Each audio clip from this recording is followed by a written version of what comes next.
லேவியராகமம் 11ஆம் அதிகாரம்.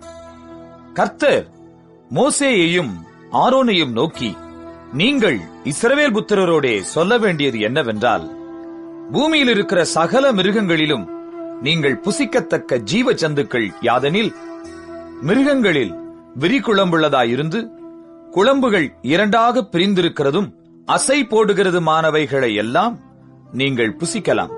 ஆனாலும் அசை போடுகிறதும் விரிகுளம்புள்ளதுமானவைகளில் ஒட்டகமானது அசை போடுகிறதாயிருந்தாலும் அதற்கு விரிகுளம்பில்லாதபடியால் அது உங்களுக்கு அசுத்தமாயிருக்கும். குளிமுசலானது அசை போடுகிறதாயிருந்தாலும் அதற்கு விரிகுளம்பில்லை, அது உங்களுக்கு அசுத்தமாயிருக்கும். முயலானது அசை போடுகிறதாயிருந்தும் அதற்கு விரிகுளம்பில்லை, அது உங்களுக்கு அசுத்தமாயிருக்கும். பன்றியின் குழம்பு விரிகுளம்பும் இரண்டாக பிரிந்ததுமாயிருந்தும் அது அசை போடாது, அது உங்களுக்கு அசுத்தமாயிருக்கும்.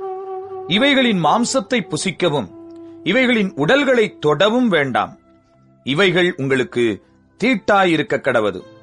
ஜலத்தில் இருக்கிறவைகளில் நீங்கள் புசிக்கத்தக்கது யாதெனில், கடல்களும் ஆறுகளும் ஆகிய தண்ணீர்களிலே சிறகும் செதிளும் உள்ளவைகளை எல்லாம் நீங்கள் புசிக்கலாம். ஆனாலும் கடல்களும் ஆறுகளும் ஆகிய தண்ணீர்களில் நீந்துகிறதும் வாழுகிறதுமான பிராணிகளில் சிறகும் செதிலும் இல்லாதவைகள் யாவும் உங்களுக்கு அருவருப்பாயிருப்பதாக. அவைகள் உங்களுக்கு அருவருப்பாயிருக்க கடவது. அவைகளின் மாம்சத்தை புசியாதிருந்து அவைகளின் உடல்களை அருவருப்பீர்களாக. தண்ணீர்களிலே சிறகும் செதிளும் இல்லாத யாவும் உங்களுக்கு அருவருப்பாயிருக்க கடவது. பறவைகளில் நீங்கள் புசியாமல் அருவருக்க வேண்டியவைகள் யாதெனில், கழுகும் கருடனும் கடலுராஞ்சியும் பருந்தும் சகலவித வல்லூரும் சகலவித காகங்களும் தீக்குருவியும் கூகையும் செம்புகமும் சகலவித டேகையும் ஆந்தையும் நீர்க்காகமும் கோட்டானும் நாரையும் கூளக்கடாவும் குருகும் கொக்கும் சகலவித ராஜாளியும் புழுக்கொத்தியும் வவ்வாலும் ஆகிய இவைகளே. பறக்கிறவைகளில் 4 காலால் நடமாடுகிற ஊரும் பிராணிகள் யாவும் உங்களுக்கு அருவருப்பாயிருப்பதாக. ஆகிலும் பறக்கிறவைகளில் 4 காலால் நடமாடுகிற யாவிலும் நீங்கள் புசிக்கத்தக்கது யாதெனில், தரையிலே தத்துகிறதற்கு கால்களுக்கு மேல் தொடைகள் உண்டாயிருக்கிறவைகளிலே வெட்டுக்கிளி ஜாதியாயிருக்கிறதையும், சோலையாம் என்னும் கிளி ஜாதியாயிருக்கிறதையும், அர்கொல் எனும் கிளி ஜாதியாயிருக்கிறதையும், ஆகாபு என்னும் கிளி ஜாதியாயிருக்கிறதையும் நீங்கள் புசிக்கலாம். பறக்கிறவைகளில் 4 காலால் நடமாடுகிற மற்ற யாவும் உங்களுக்கு அருவருப்பாயிருப்பதாக. அவைகளாலே தீட்டுப்படுவீர்கள். அவைகளின் உடலை தொடுகிறவன் எவனும் சாயங்காலம் மட்டும் தீட்டுப்பட்டிருப்பான். அவைகளின் உடலை சுமந்தவன் எவனும் தன் வஸ்திரங்களை தோய்க்க கடவன். அவன் சாயங்காலம் மட்டும் தீட்டுப்பட்டிருப்பான். விரி நகங்கள் உள்ளவைகளாயிருந்தும் இருவிளவான குளம்பில்லாமலும் அசை போடாமலும் இருக்கிற மிருகங்கள் யாவும் உங்களுக்கு அசுத்தமாயிருப்பதாக. அவைகளை தொடுகிறவன் எவனும் தீட்டுப்படுவான். 4 காலால் நடக்கிற சகல ஜீவன்களிலும் தங்கள் உள்ளங்கால்களை ஊன்றி நடக்கிற யாவும் உங்களுக்கு அசுத்தமாயிருப்பதாக. அவைகளின் உடலை தொடுகிறவன் எவனும் சாயங்காலம் மட்டும் தீட்டுப்பட்டிருப்பான். அவைகளின் உடலை சுமந்தவன் தன் வஸ்திரங்களை தோய்க்க கடவன். அவன் சாயங்காலம் மட்டும் தீட்டுப்பட்டிருப்பான். இவைகள் உங்களுக்கு தீட்டாயிருக்க கடவது. தரையில் ஊறுகிற பிராணிகளில் உங்களுக்கு அசுத்தமானவைகள் எவையெனில், பெரிச்சாழியும் எலியும் சகலவிதமான ஆமையும் உடும்பும் அழுங்கும் ஓணானும் பல்லியும் பச்சோந்தியும் ஆகிய இவைகளே. சகல ஊரும் பிராணிகளிலும் இவைகள் உங்களுக்கு தீட்டாயிருக்க கடவது. அவைகளில் செத்ததை தொடுகிறவன் எவனும் சாயங்காலம் மட்டும் தீட்டுப்பட்டிருப்பான். அவைகளில் செத்தது ஒன்று யாதொன்றின் மேல் விழுந்தால் அது தீட்டுப்பட்டிருக்கும். அது மரப்பாத்திரமானாலும் வஸ்திரமானாலும் தோலானாலும் பையானாலும் வேலை செய்கிறதற்கேற்ற ஆயுதமானாலும் சாயங்காலம் மட்டும் தீட்டாயிருக்கும். அது தண்ணீரில் போடப்பட வேண்டும். அப்பொழுது சுத்தமாகும். அவைகளில் ஒன்று மண்பாண்டத்திற்குள் விழுந்தால் அதற்குள் இருக்கிறவை யாவும் தீட்டுப்பட்டிருக்கும். அதை உடைத்து போட வேண்டும். புசிக்கத்தக்க போஜன பதார்த்தத்தின் மேல் அந்த தண்ணீர் பட்டால் அது தீட்டாகும். குடிக்கத்தக்க எந்த பானமும் அப்படிப்பட்ட பாத்திரத்தினால் தீட்டுப்படும். அவைகளின் உடலில் யாதொன்று எதின்மேல் விழுதோ அதுவும் தீட்டுப்படும். அடுப்பானாலும் மண் தொட்டியானாலும் தகர்க்கப்படுவதாக அவைகள் தீட்டுப்பட்டிருக்கும். ஆகையால் அவைகள் உங்களுக்கு தீட்டாயிருக்க கடவது. ஆனாலும் நீரூற்றும் மிகுந்த ஜலம் உண்டாகிய கிணறும் சுத்தமாயிருக்கும். அவைகளிலுள்ள உடலை தொடுகிறவனோ தீட்டுப்படுவான். மேற்சொல்லியவைகளின் உடலில் யாதொன்று விதைத்தானியத்தின் மேல் விழுந்தால் அது தீட்டுப்படாது. அந்த உடலில் யாதொன்று தண்ணீர் வார்க்கப்பட்டிருக்கிற விதையின் மேல் விழுந்ததானால் அது உங்களுக்கு தீட்டாயிருக்க கடவது. உங்களுக்கு ஆகாரத்துக்கான ஒரு மிருகம் செத்தால் அதன் உடலை தொடுகிறவன் சாயங்காலம் மட்டும் தீட்டுப்பட்டிருப்பான். அதன் மாம்சத்தை புசித்தவன் தன் வஸ்திரங்களை தோய்க்க கடவன். அவன் சாயங்காலம் மட்டும் தீட்டுப்பட்டிருப்பான். அதன் உடலை எடுத்து போனவனும் தன் வஸ்திரங்களை தோய்க்க கடவன். அவனும் சாயங்காலம் மட்டும் தீட்டுப்பட்டிருப்பான். தரையில் ஊறுகிற பிராணிகள் எல்லாம் உங்களுக்கு அருவருப்பாயிருக்க கடவது. அவை புசிக்கப்படலாகாது. தரையில் ஊறுகிற சகல பிராணிகளிலும் வயிற்றினால் நகருகிறவைகளையும் 4 காலால் நடமாடுகிறவைகளையும் அநேகங் கால்கள் உள்ளவைகளையும் புசியாதிருப்பீர்களாக. அவைகள் அருவருப்பானவைகள். ஊறுகிற எந்த பிராணிகளிலும் உங்களை அருவருப்பாக்கிக் கொள்ளாமலும் அவைகளால் தீட்டுப்படாமலும் இருப்பீர்களாக. அவைகளாலே நீங்கள் தீட்டுப்படுவீர்கள். நான் உங்கள் தேவனாகிய கர்த்தர். நான் பரிசுத்தர். ஆகையால் தரையில் ஊறுகிற எந்த பிராணிகளிலும் உங்களை தீட்டுப்படுத்தாமல் உங்களை பரிசுத்தமாக்கிக் கொண்டு பரிசுத்தராயிருப்பீர்களாக. நான் உங்கள் தேவனாயிருக்கும்படி உங்களை எகிப்து தேசத்திலிருந்து வரப்பண்ணின கர்த்தர். நான் பரிசுத்தர். ஆகையால் நீங்களும் பரிசுத்தராயிருப்பீர்களாக.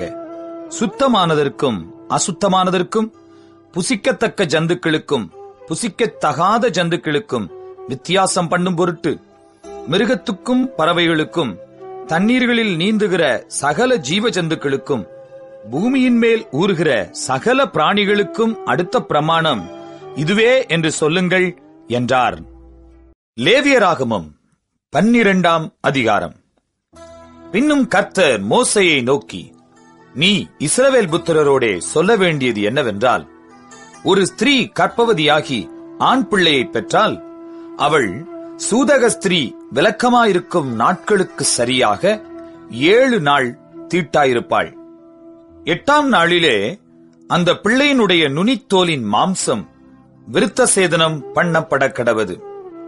பின்பு அவள் 33 நாள் தன் உதிர சுத்திகரிப்பு நிலையிலே இருந்து சுத்திகரிப்பின் நாட்கள் நிறைவேறும் அளவும் பரிசுத்தமான யாதொரு வஸ்துவை தொடவும் பரிசுத்த ஸ்தலத்துக்குள் வரவும் கூடாது.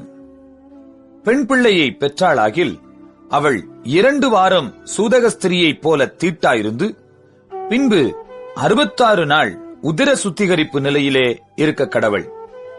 அவள் ஆண் பிள்ளையாவது பெண் பிள்ளையாவது பெற்றதற்காக அவளுடைய சுத்திகரிப்பின் நாட்கள் நிறைவேறின பின்பு அவள் 1 வயதான ஆட்டுக்குட்டியை சர்வாங்க தகன பலியாகவும், ஒரு புறா குஞ்சையாவது காட்டுப்புறாவையாவது பாவ நிவாரண பலியாகவும் ஆசரிப்பு கூடார வாசலில் ஆசாரியனிடத்திற்கு கொண்டு வர கடவள். அதை அவன் கர்த்தருடைய சந்நிதியில் பலியிட்டு அவளுக்காக பாவ நிவிர்த்தி செய்வானாக. அப்பொழுது அவள் தன் உதிர ஊரலின் தீட்டு நீங்கி சுத்தமாவாள்.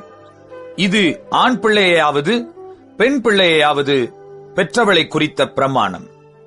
ஆட்டுக்குட்டியை கொண்டுவர அவளுக்கு சக்தி இல்லாதிருந்தால் 2 காட்டுப்புறாக்களையாவது 2 புறா குஞ்சுகளையாவது ஒன்றை சர்வாங்க தகன பலியாகவும் மற்றொன்றை பாவ நிவாரண பலியாகவும் கொண்டுவர கடவள். அதனால் ஆசாரியன் அவளுக்காக பாவ நிவிர்த்தி செய்ய கடவன். அப்பொழுது அவள் சுத்தமாவாள் என்று சொல் என்றார். லேவியராகமம் 13ஆம் அதிகாரம். பின்னும் கர்த்தர் மோசேயையும் ஆரோனையும் நோக்கி, ஒரு மனிதனுடைய சரீரத்தின் மேல் குஷ்டரோகம் போலிருக்கிற ஒரு தடிப்பாவது அசராவது வெள்ளை படராவது உண்டானால் அவன் ஆசாரியனாகிய ஆரோனிடத்தில் ஆகிலும் ஆசாரியராகிய அவன் குமாரரில் ஒருவனிடத்தில் ஆகிலும் கொண்டுவரப்பட கடவன். அப்பொழுது ஆசாரியன் அவன் சரீரத்தின் மேல் இருக்கிற ரோகத்தை பார்க்க வேண்டும். ரோகம் இருக்கும் இடத்தில் மயிர் வெளுத்தும் ரோகமுள்ள இடம் அவனுடைய மற்ற சரீரத்தை பார்க்கிலும் அதிகமாய் குழிந்தும் இருந்தால் அது குஷ்டரோகம். ஆசாரியன் அவனை பார்த்த பின்பு அவனை தீட்டுள்ளவன் என்று தீர்க்க கடவன். அவன் சரீரத்தின் மேல் வெள்ளை படர்ந்திருந்தாலும் அவ்விடம் அவனுடைய மற்ற தோலை பார்க்கிலும் அதிக பள்ளமாயிராமலும் அதன் மயிர் வெள்ளையாக மாறாமலும் இருந்தால் ஆசாரியன் அவனை 7 நாள் அடைத்து வைத்து 7ஆம் நாளில் அவனை பார்க்க கடவன். தோலில் ரோகம் அதிகப்படாமல் அவன் பார்வைக்கு ரோகம் நின்றிருந்தால் ஆசாரியன் 2ஆம் தரம் அவனை 7 நாள் அடைத்து வைத்து 2ஆம் தரம் அவனை 7ஆம் நாளில் பார்க்க கடவன். தோலில் ரோகம் அதிகப்படாமல் சுருங்கி இருந்தால் ஆசாரியன் அவனை சுத்தமுள்ளவன் என்று தீர்க்க கடவன். அது அசரு. அவன் தன் வஸ்திரங்களை தோய்த்து சுத்தமாயிருப்பானாக. தன்னை சுத்தமுள்ளவன் என்று தீர்க்கிறதற்கு அவன் தன்னை ஆசாரியனுக்கு காண்பித்த பின்பு அசரு தோலில் அதிகமாய் படர்ந்திருந்தால் அவன் மறுபடியும் ஆசாரியனுக்கு தன்னை காண்பிக்க கடவன். அப்பொழுது அசரு தோலிலே படர்ந்தது என்று ஆசாரியன் கண்டால் ஆசாரியன் அவனை தீட்டுள்ளவன் என்று தீர்க்க கடவன். அது குஷ்டரோகம். குஷ்டரோகம் ஒரு மனிதனுக்கு இருந்தால் அவனை ஆசாரியனிடத்தில் கொண்டு வர வேண்டும். அப்பொழுது ஆசாரியன் அவனை பார்த்து, தோலிலே வெள்ளையான தடிப்பிருந்து அது மயிரை வெண்மையாக மாற பண்ணிற்றென்றும் அந்த தடிப்புள்ள இடத்திலே ரண மாம்சம் உண்டென்றும் கண்டால் அது அவன் சரீரத்திலுள்ள நாள்பட்ட குஷ்டம். அவன் தீட்டுள்ளவன். ஆதலால் ஆசாரியன் அவனை அடைத்து வைக்காமல் தீட்டுள்ளவன் என்று தீர்க்க கடவன். ஆசாரியன் பார்க்கிற இடங்கள் எங்கும் தோலிலே குஷ்டம் தோன்றி அந்த ரோகமுள்ளவனுடைய தலை தொடங்கி அவன் கால் மட்டும் அது தேகம் முழுவதையும் மூடியிருக்க கண்டால் அப்பொழுது ஆசாரியன் பார்த்து, குஷ்டம் அவன் சரீரம் முழுவதையும் மூடியிருந்தால் அவனை சுத்தமுள்ளவன் என்று தீர்க்க கடவன். அவன் உடம்பெல்லாம் வெண்மையாய் போனபடியால் அவன் சுத்தமுள்ளவன். ஆனாலும் ரணமாம்சம் அவனில் காணப்பட்டால் அவன் தீட்டுள்ளவன். ஆகையால் ரணமாம்சத்தை ஆசாரியன் காணும்போது அவனை தீட்டுள்ளவன் என்று தீர்க்க கடவன். ரணமாம்சம் தீட்டுள்ளது, அது குஷ்டம். அல்லது ரணமாம்சம் மாறி வெண்மையானால் அவன் ஆசாரியனிடத்துக்கு வர வேண்டும். ஆசாரியன் அவனை பார்த்து ரோகமுள்ள இடம் வெண்மையாக மாறினதென்று கண்டால் ஆசாரியன் அவனை சுத்தமுள்ளவன் என்று தீர்க்க கடவன். அவன் சுத்தமுள்ளவன். சரீரத்தின் மேல் புண் உண்டாயிருந்து ஆறிப்போய் அவ்விடத்திலே ஒரு வெள்ளை தடிப்பாவது சிவப்பு கலந்த ஒரு வெள்ளை படராவது உண்டானால் அதை ஆசாரியனுக்கு காண்பிக்க வேண்டும். ஆசாரியன் அதை பார்த்து அவ்விடம் மற்ற தோலை பார்க்கிலும் குளிந்திருக்கவும் அதன் மயிர் வெள்ளையாக மாறியிருக்கவும் கண்டால் ஆசாரியன் அவனை தீட்டுள்ளவன் என்று தீர்க்க வேண்டும். அது புண்ணில் எழும்பின குஷ்டம். ஆசாரியன் அதை பார்த்து அதில் வெள்ளை மயிர் இல்லை என்றும் அது மற்ற தோலை பார்க்கிலும் குளிந்திராமல் சுருங்கியிருக்கிறது என்றும் கண்டானாகில் அவனை 7 நாள் அடைத்து வைத்து அது தோலில் அதிகமாய் படர்ந்திருக்க கண்டால் அவனை தீட்டுள்ளவன் என்று தீர்க்க கடவன். அது குஷ்டந்தான். அந்த வெள்ளை படர் அதிகப்படாமல் அவ்வளவில் நின்றிருக்கும் ஆகில் அது புண்ணின் தழும்பாயிருக்கும். ஆகையால் ஆசாரியன் அவனை சுத்தமுள்ளவன் என்று தீர்க்க கடவன். ஒருவனுடைய சரீரத்தின் மேல் நெருப்பு பட்டதினாலே வெந்து அந்த வேக்காடு ஆறிப்போன இடத்திலே சிவப்பான படராவது வெண்மையான படராவது உண்டானால் ஆசாரியன் அதை பார்க்க கடவன். அந்த படரிலே மயிர் வெண்மையாக மாறி அவ்விடம் மற்ற தோலை பார்க்கிலும் பள்ளமாயிருந்தால் அது வேக்காட்டினால் எழும்பின குஷ்டம். ஆகையால் ஆசாரியன் அவனை தீட்டுள்ளவன் என்று தீர்க்க கடவன். அது குஷ்டரோகந்தான். ஆசாரியன் அதை பார்க்கிறபோது படரிலே வெள்ளை மயிர் இல்லை என்றும் அது மற்ற தோலை பார்க்கிலும் குளிந்திராமல் சுருங்கியிருக்கிறது என்றும் கண்டானாகில் அவனை 7 நாள் அடைத்து வைத்து 7ஆம் நாளில் அவனை பார்க்க கடவன். அது தோலில் அதிகமாய் படர்ந்திருந்தால் ஆசாரியன் அவனை தீட்டுள்ளவன் என்று தீர்க்க கடவன். அது குஷ்டரோகம். படரானது தோலில் பெருகாமல் அவ்வளவில் நின்று சுருங்கி இருந்ததாகில் அது சூட்டினால் உண்டான தழும்பு. ஆசாரியன் அவனை சுத்தமுள்ளவன் என்று தீர்க்க கடவன். அது சூட்டினால் வந்த வேக்காடு. புருஷனுக்காகிலும் ஸ்திரீக்காகிலும் தலையிலாவது தாடியிலாவது ஒரு சொறி உண்டானால் ஆசாரியன் அதை பார்த்து அவ்விடம் மற்ற தோலை பார்க்கிலும் பள்ளமும் அதிலே மயிர் பொன்னிறமும் மிருதுவுமாயிருக்க கண்டால் ஆசாரியன் அவனை தீட்டுள்ளவன் என்று தீர்க்க கடவன். அது தலையிலும் தாடியிலும் உண்டாகிற சொறி குஷ்டம். ஆசாரியன் அந்த சொறி குஷ்டத்தை பார்க்கும்போது அவ்விடம் மற்ற தோலை பார்க்கிலும் பள்ளமாயிராமலும் அதிலே கருத்த மயிர் இல்லாமலும் இருக்க கண்டால் ஆசாரியன் அவனை 7 நாள் அடைத்து வைத்து 7ஆம் நாளில் ஆசாரியன் அதை பார்க்க கடவன்.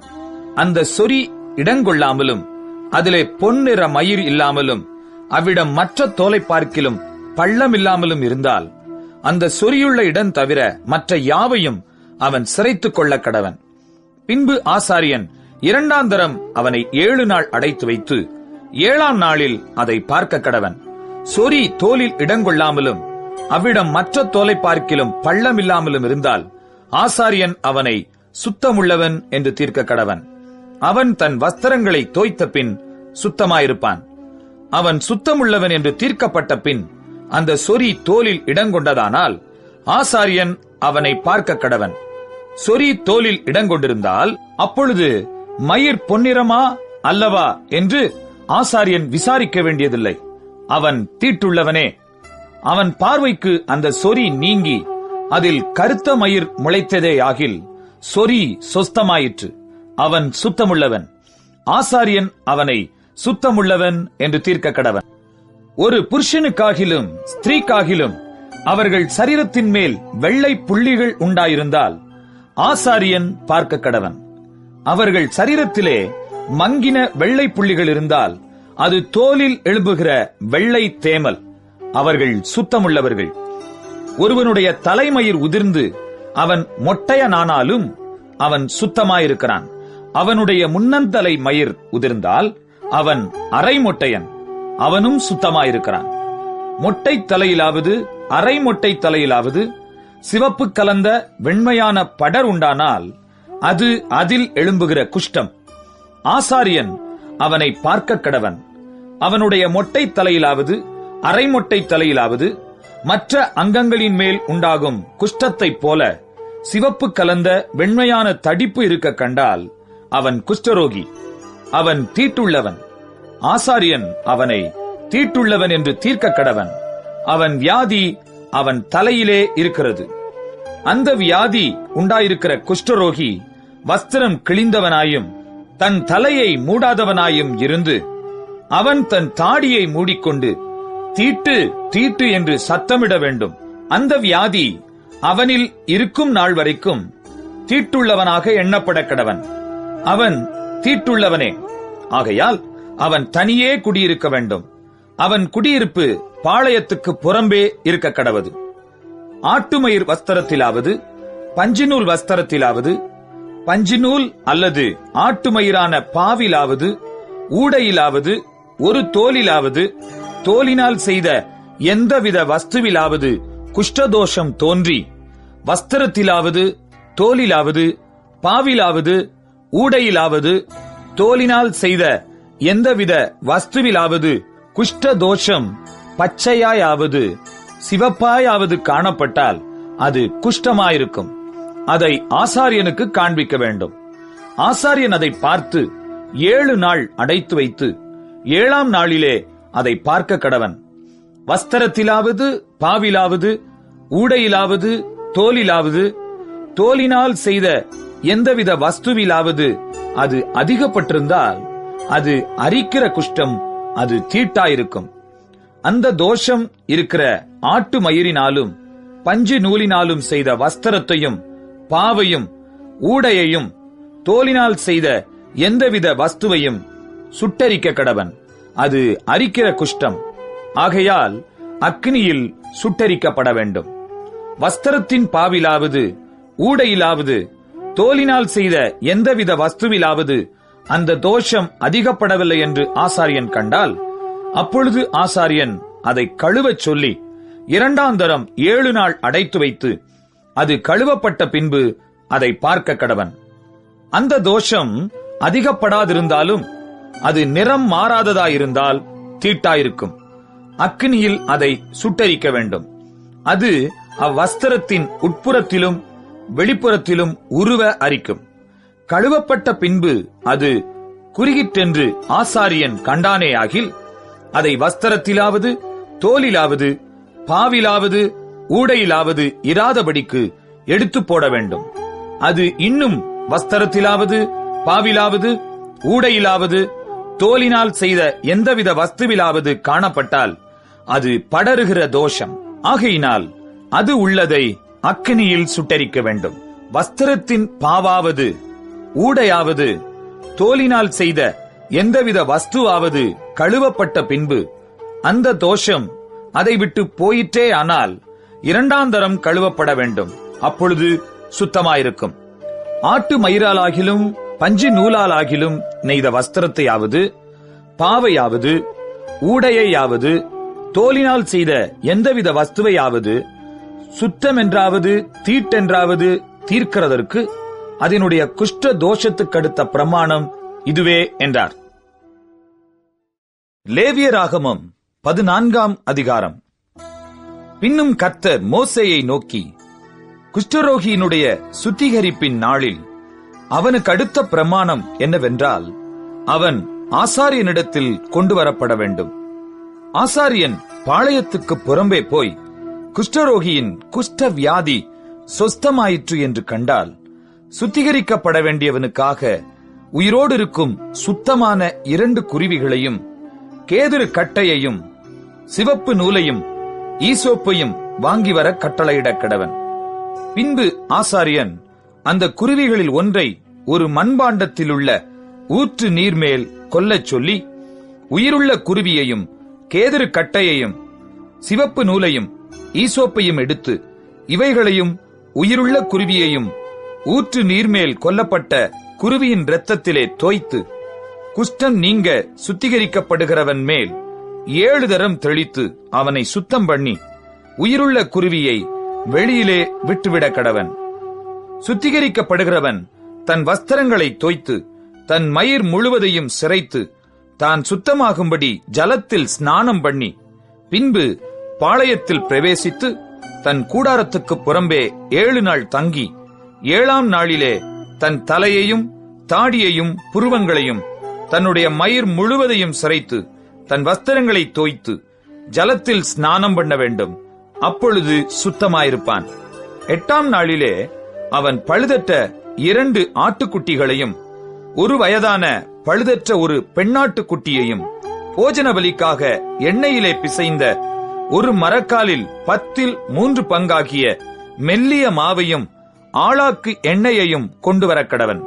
சுத்திகரிக்கிற ஆசாரியன் சுத்திகரிக்கப்படும் மனிதனையும் அவ்வஸ்துக்களையும் ஆசரிப்பு கூடார வாசலிலே கர்த்தருடைய சந்நிதியில் நிறுத்த கடவன். பின்பு ஆசாரியன் ஒரு ஆட்டுக்குட்டியை பிடித்து அதையும் அந்த ஆளாக்கு எண்ணெயையும் குற்ற நிவாரண பலியாக கொண்டு வந்து கர்த்தருடைய சந்நிதியில் அசைவாட்டும் பலியாக அசைவாட்டி பாவ நிவாரண பலியும் சர்வாங்க தகன பலியும் இடும் பரிசுத்த ஸ்தலத்திலே அந்த ஆட்டுக்குட்டியை கொல்ல கடவன். குற்ற நிவாரண பலி பாவ நிவாரண பலியைப் போல ஆசாரியனுக்கு உரியது. அது மகா பரிசுத்தமானது. அந்த குற்ற நிவாரண பலியின் இரத்தத்தில் ஆசாரியன் கொஞ்சம் எடுத்து சுத்திகரிக்கப்படுகிறவன் வலது காதின் மடலிலும் அவன் வலது கையின் பெருவிரலிலும் வலது காலின் பெருவிரலிலும் பூசக்கடவன். பின்பு ஆசாரியன் அந்த ஆழாக்கு எண்ணெயிலே கொஞ்சம் தன் இடது கையில் வார்த்து, தன் இடது கையிலுள்ள எண்ணெயில் தன் வலது கையின் விரலை தோய்த்து, தன் விரலினால் 7 தரம் அந்த எண்ணெயில் எடுத்து கர்த்தருடைய சந்நிதியில் தெளித்து, தன் உள்ளங்கையில் இருக்கிற மீதியான எண்ணெயிலே கொஞ்சம் எடுத்து சுத்திகரிக்கப்படுகிறவன் வலது காதின் மடலிலும், அவன் வலது கையின் பெருவிரலிலும், வலது காலின் பெருவிரலிலும் முந்த பூசியிருக்கிற குற்ற நிவாரண பலியினுடைய இரத்தத்தின் மேல் பூசி, தன் உள்ளங்கையில் இருக்கிற மீதியான எண்ணெயை சுத்திகரிக்கப்படுகிறவன் தலையிலே வார்த்து, கர்த்தருடைய சந்நிதியில் அவனுக்காக பாவ நிவர்த்தி செய்ய கடவன். ஆசாரியன் பாவ நிவாரண பலியையும் செலுத்தி, சுத்திகரிக்கப்படுகிறவனின் தீட்டு நீங்க அவனுக்கு பாவ நிவர்த்தி செய்து, பின்பு சர்வாங்க தகன பலியை கொன்று, சர்வாங்க தகன பலியையும் போஜன பலியையும் பலிபிடத்தின் மேல் வைத்து அவனுக்காக பாவ நிவர்த்தி செய்ய கடவன். அப்பொழுது அவன் சுத்தமாயிருப்பான். அவன் இம்மாத்திரம் செய்ய திராணியற்ற தரித்திரனாயிருந்தால், அவன் தன் பாவ நிவர்த்திக்கென்று அசைவாட்டும் குற்ற நிவாரண பலியாக ஒரு ஆட்டுக்குட்டியையும், போஜன பலிக்கு எண்ணெயில் பிசைந்த ஒரு மரக்கால் மெல்லிய மாவிலே 10 பங்கையும், ஆளாக்கு எண்ணெயையும், தன் திராணிக்கு தக்கபடி 2 காட்டுப்புறாக்களையாவது 2 புறா குஞ்சுகளையாவது, ஒன்று பாவ நிவாரண பலியாகவும் மற்றொன்று சர்வாங்க தகன பலியாகவும் செலுத்தும்படி வாங்கி, தான் சுத்திகரிக்கப்படும்படி 8ஆம் நாளில் ஆசரிப்பு கூடார வாசலிலே கர்த்தருடைய சந்நிதியில் ஆசாரியனிடத்துக்கு கொண்டு வருவானாக. அப்பொழுது ஆசாரியன் குற்ற நிவாரண பலிக்குரிய ஆட்டுக்குட்டியையும் அந்த ஆளாக்கு எண்ணெயையும் வாங்கி கர்த்தருடைய சந்நிதியில் அசைவாட்டும் போஜன பலியாக அசைவாட்டி, குற்ற நிவாரண பலிக்கான அந்த ஆட்டுக்குட்டியை கொன்று, குற்ற நிவாரண பலியின் இரத்தத்தில் கொஞ்சம் எடுத்து சுத்திகரிக்கப்படுகிறவன் வலது காதின் மடலிலும், அவன் வலது கையின் பெருவிரலிலும், வலது காலின் பெருவிரலிலும் பூசி, அந்த எண்ணெயிலே கொஞ்சம் தன் இடது கையில் வார்த்து, தன் இடது கையிலுள்ள எண்ணெயிலே தன் வலது விரலை தோய்த்து, கர்த்தருடைய சந்நிதியில் 7 தரம் தெளித்து, தன் உள்ளங்கையில் இருக்கிற எண்ணெயில் கொஞ்சம் எடுத்து சுத்திகரிக்கப்படுகிறவன் வலது காதின் மடலிலும், அவன் வலது கையின் பெருவிரலிலும், வலது காலின் பெருவிரலிலும் குற்ற நிவாரண பலியின் இரத்தம் பூசியிருக்கிற இடத்தின் மேல் பூசி, தன் உள்ளங்கையில் இருக்கிற மற்ற எண்ணெயை சுத்திகரிக்கப்படுகிறவன் தலையின் மேல் அவனுக்காக கர்த்தருடைய சந்நிதியில் பாவ நிவர்த்தி செய்யும்படி தடவி, பின்பு அவன் தன் திராணிக்கும் தகுதிக்கும் தக்கதாய் காட்டுப்புறாக்களையாவது புறா குஞ்சுகளையாவது கொண்டு வந்து, அவைகளில் ஒன்றை பாவ நிவாரண பலியும் மற்றொன்றை சர்வாங்க தகன பலியும் ஆக்கி போஜன பலியோட கூட செலுத்தி, இப்படியே ஆசாரியன் சுத்திகரிக்கப்படுகிறவனுக்காக கர்த்தருடைய சந்நிதியில் பாவ நிவர்த்தி செய்ய கடவன். தன் சுத்திகரிப்புக்கு வேண்டியவைகளை சம்பாதிக்க கூடாத குஷ்டரோகியை குறித்த பிரமாணம் இதுவே என்றார். பின்னும் கர்த்தர் மோசேயையும் ஆரோனையும் நோக்கி, நான் உங்களுக்கு காணியாட்சியாக கொடுக்கும் கானான் தேசத்திலே நீங்கள் போய் சேர்ந்த பின்பு, உங்கள் காணியாட்சியான தேசத்தில் ஒரு வீட்டிலே குஷ்ட தோஷத்தை நான் வரப்பண்ணினால், அந்த வீட்டிற்கு உடையவன் வந்து வீட்டிலே தோஷம் வந்திருக்கிறதாக தோன்றுகிறது என்று ஆசாரியனுக்கு அறிவிக்க கடவன். அப்பொழுது வீட்டிலுள்ள யாவும் தீட்டுப்படாதபடிக்கு ஆசாரியன் அந்த தோஷத்தை பார்க்க போகும் முன்னே வீட்டை ஒளித்து வைக்கும்படி சொல்லி, பின்பு வீட்டை பார்க்கும்படி போய் அந்த தோஷம் இருக்கிற இடத்தை பார்க்க கடவன்.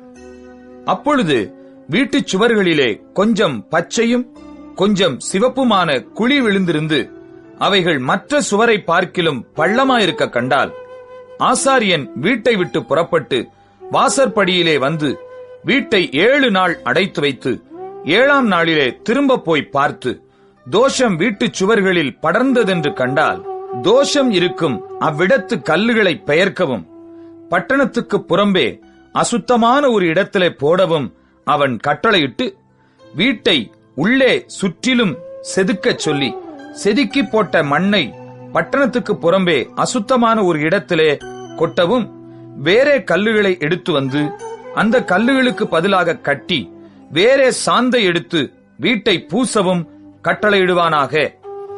கல்லுகளை பெயர்த்து வீட்டை செதுக்கி நவமாய் பூசின பின்பும் அந்த தோஷம் திரும்ப வீட்டில் வந்ததானால் ஆசாரியன் போய் பார்க்க கடவன். தோஷம் வீட்டில் படர்ந்ததானால் அது வீட்டை அரிக்கிற குஷ்டம், அது தீட்டாயிருக்கும். ஆகையால் வீடு முழுவதையும் இடித்து அதன் கல்லுகளையும் மரங்களையும் அதன் சாந்து எல்லாவற்றையும் பட்டணத்துக்கு புறம்பே அசுத்தமான இடத்திலே கொண்டு போக வேண்டும். வீடு அடைக்கப்பட்டிருக்கும் நாட்களில் அதற்குள் பிரவேசிக்கிறவன் சாயங்காலம் மட்டும் தீட்டுப்பட்டிருப்பான். அந்த வீட்டிலே படுத்தவன் தன் வஸ்திரங்களை தோய்க்க கடவன்.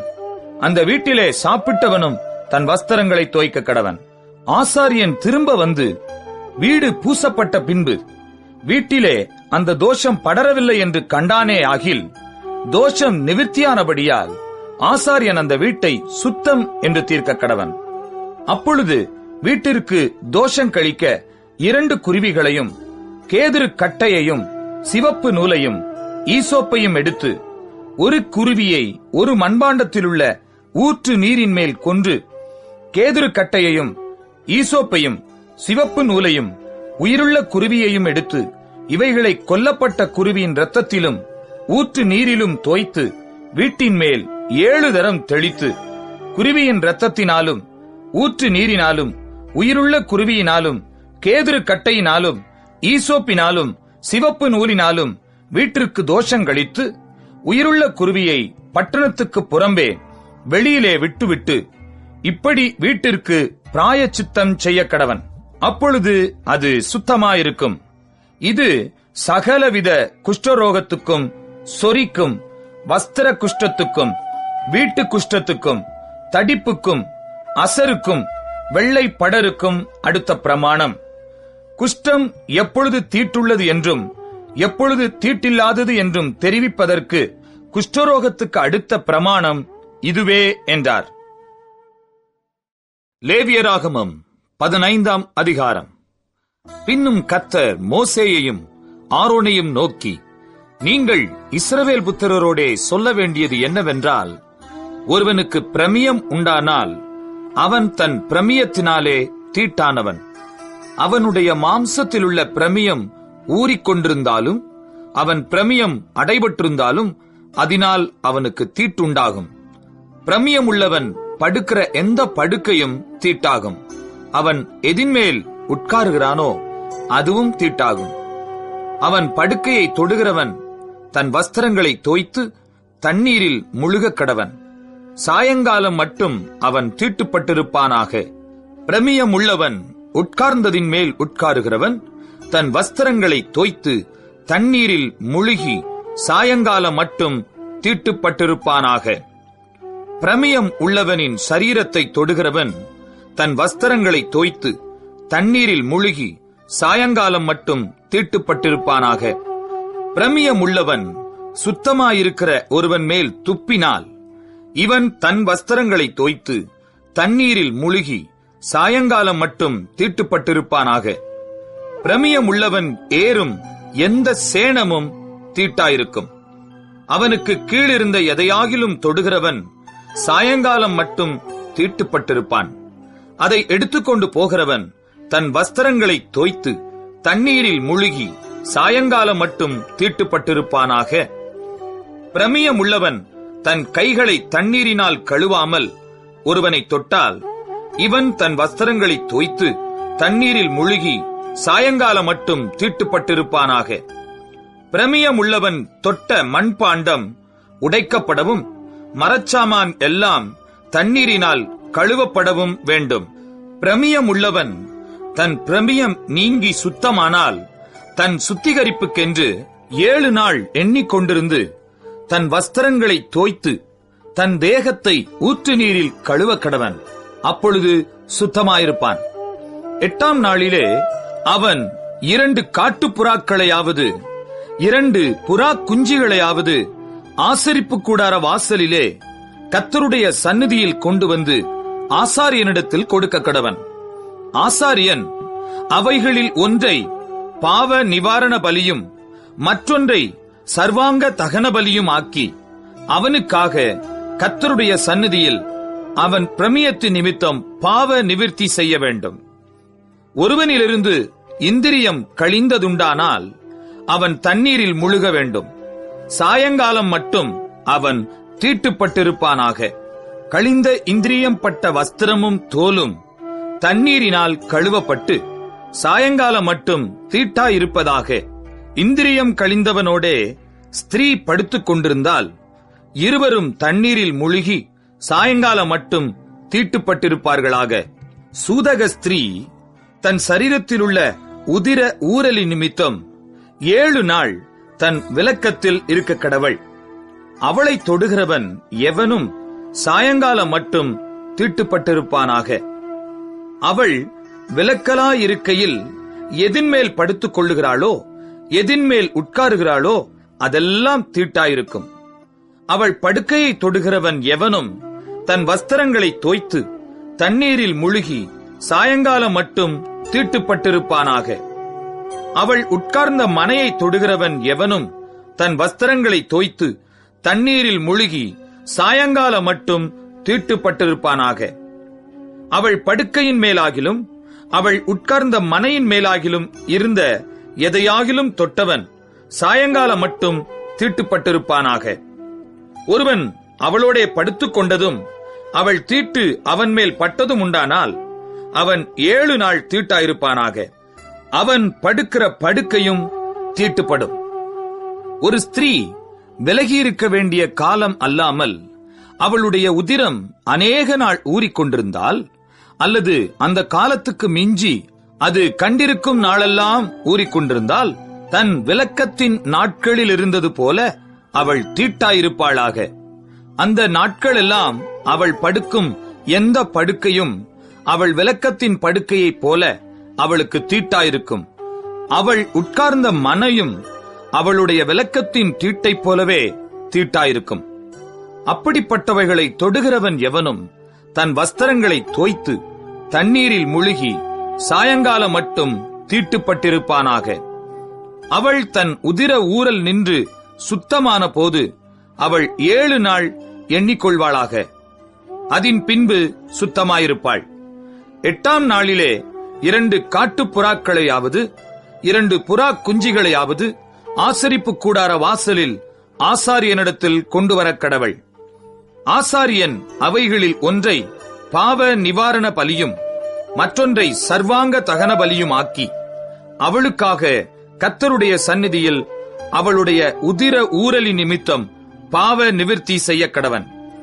இஸ்ரவேல் புத்திரர் தங்கள் நடுவே இருக்கிற என்னுடைய வாசஸ்தலத்தை தீட்டுப்படுத்தி தங்கள் தீட்டுகளால் சாகாதபடிக்கு இப்படி நீங்கள் அவர்கள் தீட்டுகளுக்கு அவர்களை விலக்கி வைக்க கடவீர்கள். பிரமியம் உள்ளவனுக்கும் இந்திரிய கழிவினாலே தீட்டானவனுக்கும் சூதக பலவீனம் உள்ளவளுக்கும் பிரமியமுள்ள ஸ்திரீ புருஷருக்கும் தீட்டாயிருக்கிறவளோடே படுத்துக் கொண்டவனுக்கும் ஏற்ற பிரமாணம் இதுவே என்றார். லேவியராகமம் 16ஆம் அதிகாரம். ஆரோனின் 2 குமாரர் கர்த்தருடைய சந்நிதியிலே சேர்ந்து மரித்து போன பின்பு கர்த்தர் மோசேயை நோக்கி, கிருபாசனத்தின் மேல் ஒரு மேகத்தில் நான் காணப்படுவேன். ஆதலால் உன் சகோதரனாகிய ஆரோன் சாகாதபடி பரிசுத்த ஸ்தலத்திலே திரைக்கு உட்புறத்தில் இருக்கிற பெட்டியின் மேலுள்ள கிருபாசன மூடிக்கு முன்பாக சகல வேளையிலும் வரவேண்டாம் என்று அவனுக்கு சொல். ஆரோன் பரிசுத்த ஸ்தலத்துக்குள் பிரவேசிக்க வேண்டிய விதமாவது, அவன் ஒரு காளையை பாவ நிவாரண பலியாகவும் ஒரு ஆட்டுக்கடாவை சர்வாங்க தகன பலியாகவும் செலுத்தி பிரவேசிக்க வேண்டும். அவன் பரிசுத்தமான சணல் நூல் சட்டையை தரித்து தன் அறைக்கு சணல் நூல் ஜல்லடத்தை போட்டு சணல் நூல் இடைக்கச்சையை கட்டி சணல் நூல் பாகையை தரித்துக் கொண்டிருக்க வேண்டும். அவைகள் பரிசுத்த வஸ்திரங்கள். அவன் ஜலத்திலே ஸ்நானம் பண்ணி அவைகளை தரித்துக் கொண்டு இஸ்ரவேல் புத்திரராகிய சபையாரிடத்திலே பாவ நிவாரண பலியாக 2 வெள்ளாட்டுக் கிடாக்களையும் சர்வாங்க தகன பலியாக ஒரு ஆட்டுக்கடாவையும் வாங்க கடவன்.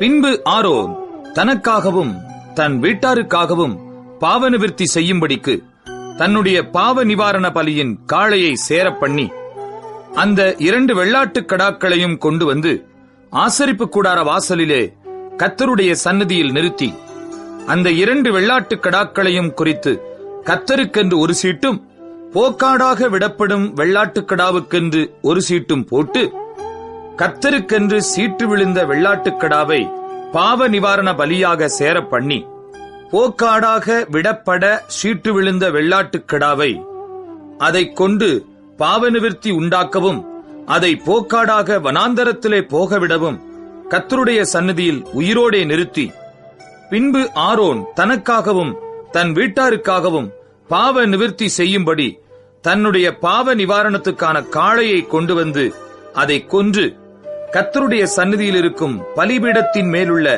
நெருப்பு தணலினால் தூப கலசத்தை நிரப்பி பொடியாக்கப்பட்ட சுகந்த தூப வர்க்கத்திலே தன் கைப்பிடிகள் நிறைய எடுத்து திரைக்கு உட்புறமாக கொண்டு வந்து தான் சாகாதபடிக்கு தூப மேகமானது சாட்சி பெட்டியின் மேல் இருக்கும் கிருபாசனத்தை மூடத்தக்கதாக கர்த்தருடைய சந்நிதியில் அக்னியின் மேல் தூப வர்க்கத்தை போடக்கடவன். பின்பு காளையின் இரத்தத்திலே கொஞ்சம் எடுத்து கீழ்ப்புறமாக நின்று தன் விரலினால் கிருபாசனத்தின் மேல் தெளித்து அந்த இரத்தத்தில் கொஞ்சம் எடுத்து கிருபாசனத்துக்கு முன்பாக 7 தரம் தன் விரலினால் தெளிக்க கடவன். பின்பு ஜனத்தினுடைய பாவ நிவாரண பலியான வெள்ளாட்டுக் கடாவை அவன் கொன்று அதன் இரத்தத்தை திரைக்கு உட்புறமாக கொண்டு வந்து காளையின் இரத்தத்தை தெளித்தது போல அதன் இரத்தத்தையும் கிருபாசனத்தின் மேலும் அதற்கு முன்பாகவும் தெளித்து இஸ்ரவேல் புத்திரருடைய தீட்டுக்களின் நிமித்தமும் அவர்களுடைய சகல பாவங்களினாலும் உண்டான அவர்களுடைய மீறுதல்களின் நிமித்தமும் பரிசுத்த ஸ்தலத்திற்காக பிராயச்சித்தம் செய்து அவர்களிடத்தில் அவர்களுடைய தீட்டுகளுக்குள்ளே நிற்கிற ஆசரிப்பு கூடாரத்திற்காகவும் அப்படியே செய்யக்கடவன். பாவ நிவிர்த்தி செய்யும்படி அவன் பரிசுத்த ஸ்தலத்துக்குள் பிரவேசித்து தனக்காகவும் தன் வீட்டாருக்காகவும் இஸ்ரவேல் சபையார் அனைவருக்காகவும் பாவ நிவிர்த்தி செய்து வெளியே வருமளவும் ஆசரிப்பு கூடாரத்தில் ஒருவரும் இருக்கலாகாது. பின்பு அவன் கர்த்தருடைய சந்நிதியில் இருக்கிற பலிபீடத்தண்டை வந்து அதற்காக பிராயச்சித்தம் செய்து காளையின் இரத்தத்திலும் வெள்ளாட்டுக் கடாவின் இரத்தத்திலும் கொஞ்சம் எடுத்து பலிபீடத்து கொம்புகளின் மேல் சுற்றிலும் பூசி தன் விரலினால் அந்த இரத்தத்தில் எடுத்து 7 தரம் அதன் மேல் தெளித்து அதை இஸ்ரவேல் புத்திரரின் தீட்டுகள் நீங்க சுத்திகரித்து பரிசுத்தப்படுத்த கடவன்.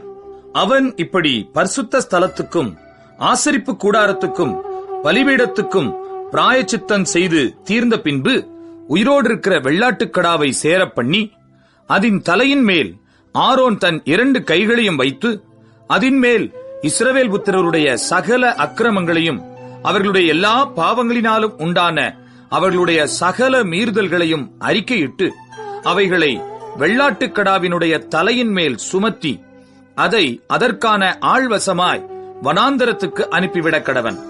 அந்த வெள்ளாட்டுக் கடா அவர்களுடைய அக்கிரமங்களையெல்லாம் தன்மேல் சுமந்து கொண்டு குடியில்லாத தேசத்துக்கு போவதாக. அவன் அந்த வெள்ளாட்டுக் கடாவை வனாந்தரத்திலே போகவிடக் கடவன். ஆரோன் ஆசரிப்பு கூடாரத்துக்குள் வந்து தான் பரிசுத்த ஸ்தலத்துக்குள் பிரவேசிக்கும் போது உடுத்தியிருந்த சணல் நூல் வஸ்திரங்களை களைந்து அங்கே வைத்துவிட்டு பரிசுத்த இடத்திலே ஜலத்தில் ஸ்நானம் பண்ணி தன் வஸ்திரங்களை உடுத்திக் கொண்டு வெளியே வந்து தன் சர்வாங்க தகன பலியையும் ஜனங்களின் சர்வாங்க தகன பலியையும் இட்டு தனக்காகவும் ஜனங்களுக்காகவும் பாவ நிவிர்த்தி செய்து பாவ நிவாரண பலியின் கொழுப்பை பலிபீடத்தின் மேல் தகனிக்க கடவன். போக விடப்படும் போக்காடாகிய வெள்ளாட்டுக் கடாவை கொண்டு போய் விட்டவன் தன் வஸ்திரங்களை தோய்த்து ஜலத்தில் ஸ்நானம் பண்ணி பின்பு பாளையத்துக்குள் வருவானாக.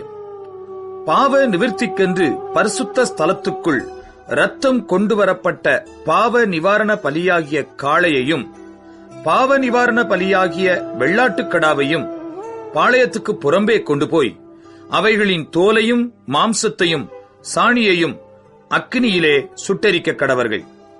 அவைகளை சுட்டெரித்தவன் தன் வஸ்திரங்களை தோய்த்து ஜலத்திலே ஸ்நானம் பண்ணி பின்பு பாளையத்துக்குள் வருவானாக.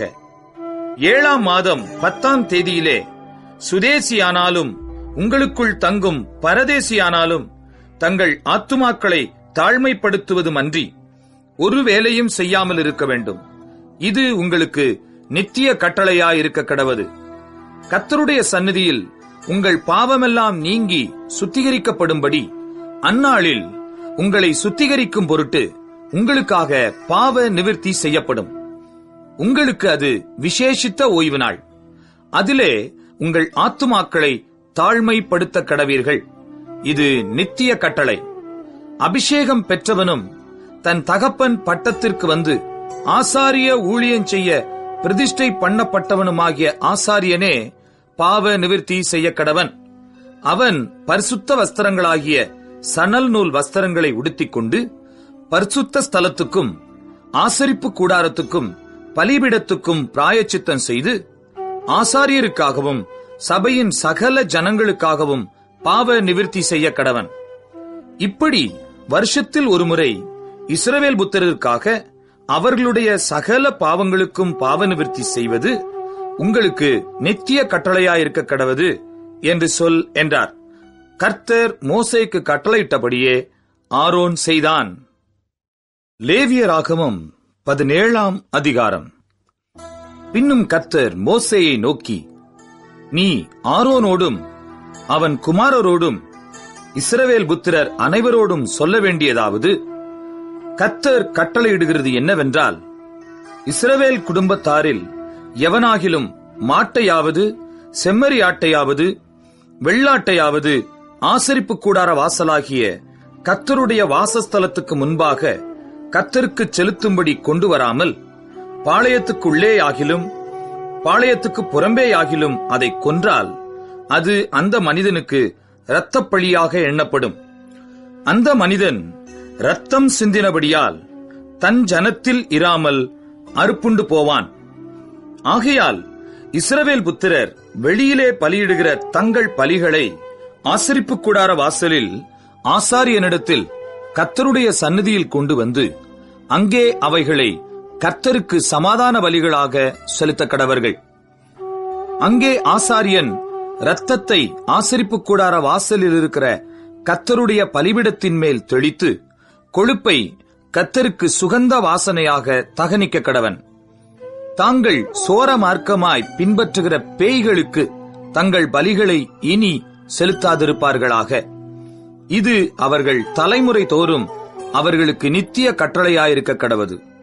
மேலும் நீ அவர்களை நோக்கி, இஸ்ரவேல் குடும்பத்தாரிலும் உங்கள் நடுவே தங்குகிற அந்நியர்களிலும் எவனாகிலும் சர்வாங்க தகன பலி முதலானவைகளை இட்டு அதை ஆசரிப்பு கூடார வாசலிலே கர்த்தருக்கு செலுத்தும்படி கொண்டு வராவிட்டால் அவன் தன் ஜனத்தில் இராமல் அறுப்புண்டு போவான் என்று சொல். இஸ்ரவேல் குடும்பத்தாரிலும் உங்களுக்குள் தங்கும் அந்நியர்களிலும் எவனாகிலும் இரத்தம் எண்ணப்பட்டதை புசித்தால் இரத்தத்தை புசித்த அவனுக்கு விரோதமாக நான் என் முகத்தை திருப்பி அவன் தன் ஜனத்தில் இராதபடிக்கு அவனை அறுப்புண்டு போக பண்ணுவேன். மாம்சத்தின் உயிர் இரத்தத்தில் இருக்கிறது. நான் அதை உங்களுக்கு பலிபீடத்தின் மேல் உங்கள் ஆத்துமாக்களுக்காக பாவ நிவிர்த்தி செய்யும்படிக்கு கட்டளையிட்டேன். ஆத்துமாவிற்காக பாவ நிவிர்த்தி செய்கிறது இரத்தமே. அதிநிமித்தம் உங்களில் ஒருவனும் இரத்தம் புசிக்க வேண்டாம். உங்கள் நடுவே தங்குகிற அந்நியனும் இரத்தம் புசிக்க வேண்டாம் என்று இஸ்ரவேல் புத்திரருக்கு சொன்னேன்.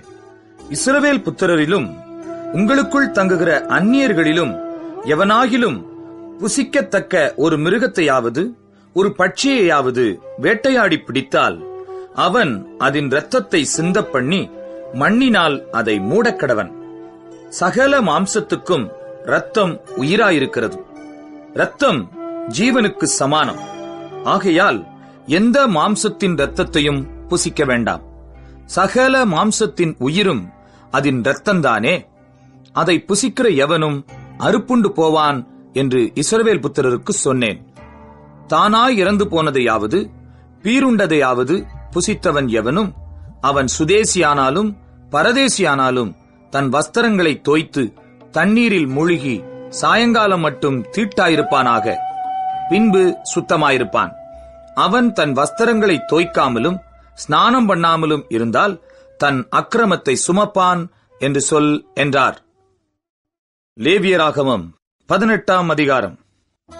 பின்னும் கர்த்தர் மோசேயை நோக்கி, நீ இஸ்ரவேல் புத்திரருக்கு சொல்ல வேண்டியது என்னவென்றால், நான் உங்கள் தேவனாகிய கர்த்தர்.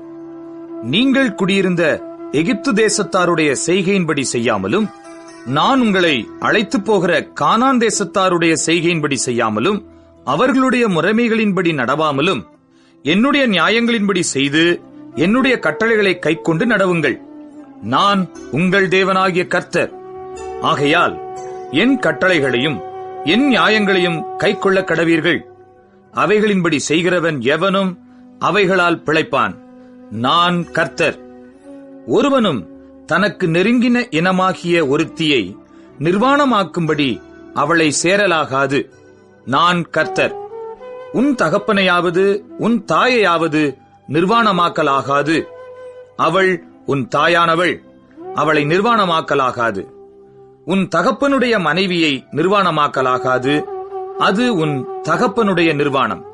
உன் தகப்பனுக்காவது உன் தாய்க்காவது வீட்டிலாகிலும் புறத்திலாகிலும் பிறந்த குமாரத்தியாகிய உன் சகோதரியை நிர்வாணமாக்கலாகாது.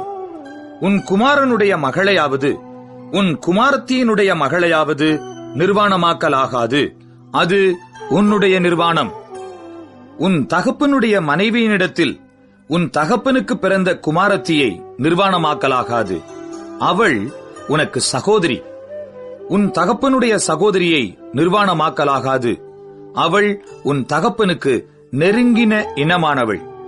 உன் தாயினுடைய சகோதரியை நிர்வாணமாக்கலாகாது. அவள் உன் தாய்க்கு நெருங்கின இனமானவள். உன் தகப்பனுடைய சகோதரனை நிர்வாணமாக்கலாகாது. அவன் மனைவியை சேராயாக. அவள் உன் தகப்பனுடைய சகோதரி. உன் மருமகளை நிர்வாணமாக்கலாகாது. அவள் உன் குமாரனுக்கு மனைவி. அவளை நிர்வாணமாக்கலாகாது. உன் சகோதரனுடைய மனைவியை நிர்வாணமாக்கலாகாது. அது உன் சகோதரனுடைய நிர்வாணம். ஒரு ஸ்திரீயையும் அவள் மகளையும் நிர்வாணமாக்கலாகாது. அவளுடைய குமாரரின் மகளையும் அவளுடைய குமாரத்தியின் மகளையும் நிர்வாணமாக்கும்படி விவாகம் பண்ணலாகாது. இவர்கள் அவளுக்கு நெருங்கின இனமானவர்கள். அது முறைகேடு. உன் மனைவி உயிரோடு இருக்கையில் அவளுக்கு உபத்திரவமாக அவள் சகோதரியையும் நிர்வாணமாக்கும் பொருட்டு அவளை விவாகம் பண்ணலாகாது. ஸ்திரீயானவள் சூதகத்தால் விலக்கத்தில் இருக்கையில் அவளை நிர்வாணமாக்க அவளோடே சேராதே. பிறனுடைய மனைவியோடே சேரும்படி சயனித்து அவளால் உன்னை தீட்டுப்படுத்திக் கொள்ள வேண்டாம். நீ உன் சந்ததியில் யாரையாகிலும் மோளேகுக்கென்று தீக்கடக்கும்படி இடம் கொடாதே. உன் தேவனுடைய நாமத்தை பரிசுத்த குலைச்சலாக்காதே. நான் கர்த்தர். பெண்ணோடு சம்யோகம் பண்ணுகிறது போல ஆணோடே சம்யோகம் பண்ண வேண்டாம். அது அருவருப்பானது. யாதொரு மிருகத்தோடும் நீ புணர்ச்சி செய்து அதனாலே உன்னை தீட்டுப்படுத்த வேண்டாம். ஸ்திரீயானவள் மிருகத்தோடே புணரும்படி அதற்கு முன்பாக நிற்கலாகாது. அது அருவருப்பான தாறுமாறு. இவைகளில் ஒன்றினாலும் உங்களை தீட்டுப்படுத்தாதிருங்கள்.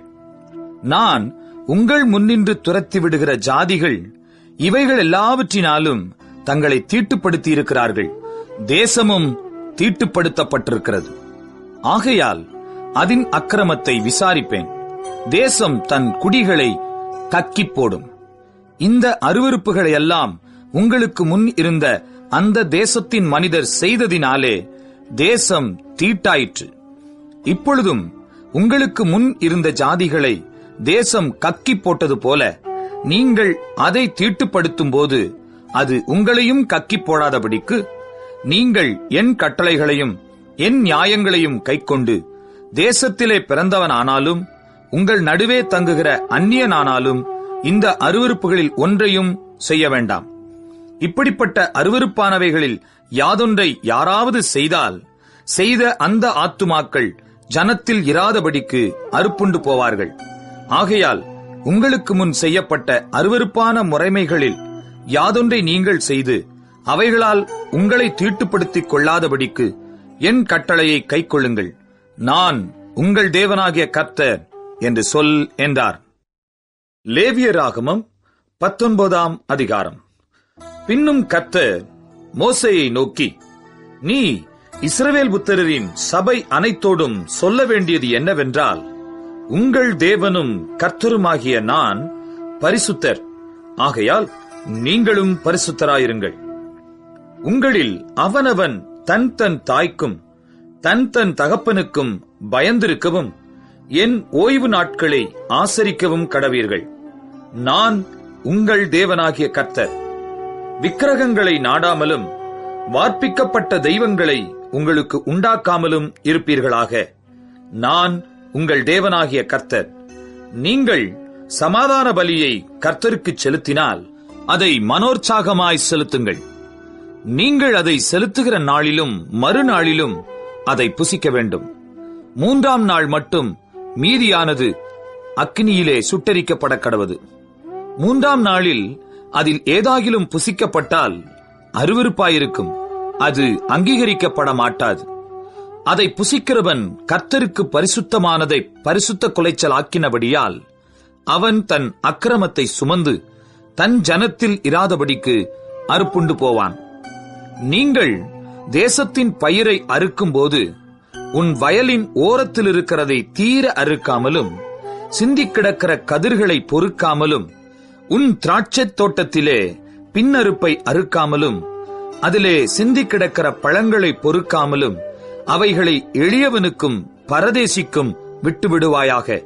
நான் உங்கள் தேவனாகிய கர்த்தர். நீங்கள் களவு செய்யாமலும் வஞ்சனை பண்ணாமலும் ஒருவருக்கொருவர் பொய் சொல்லாமலும் இருங்கள். என் நாமத்தைக் கொண்டு பொய் ஆணையிடுகிறதினால் உங்கள் தேவனுடைய நாமத்தை பரிசுத்த குலைச்சல் ஆக்காமலும் இருப்பீர்களாக. நான் கர்த்தர். பிறனை ஒடுக்காமலும் கொள்ளையிடாமலும் இருப்பாயாக.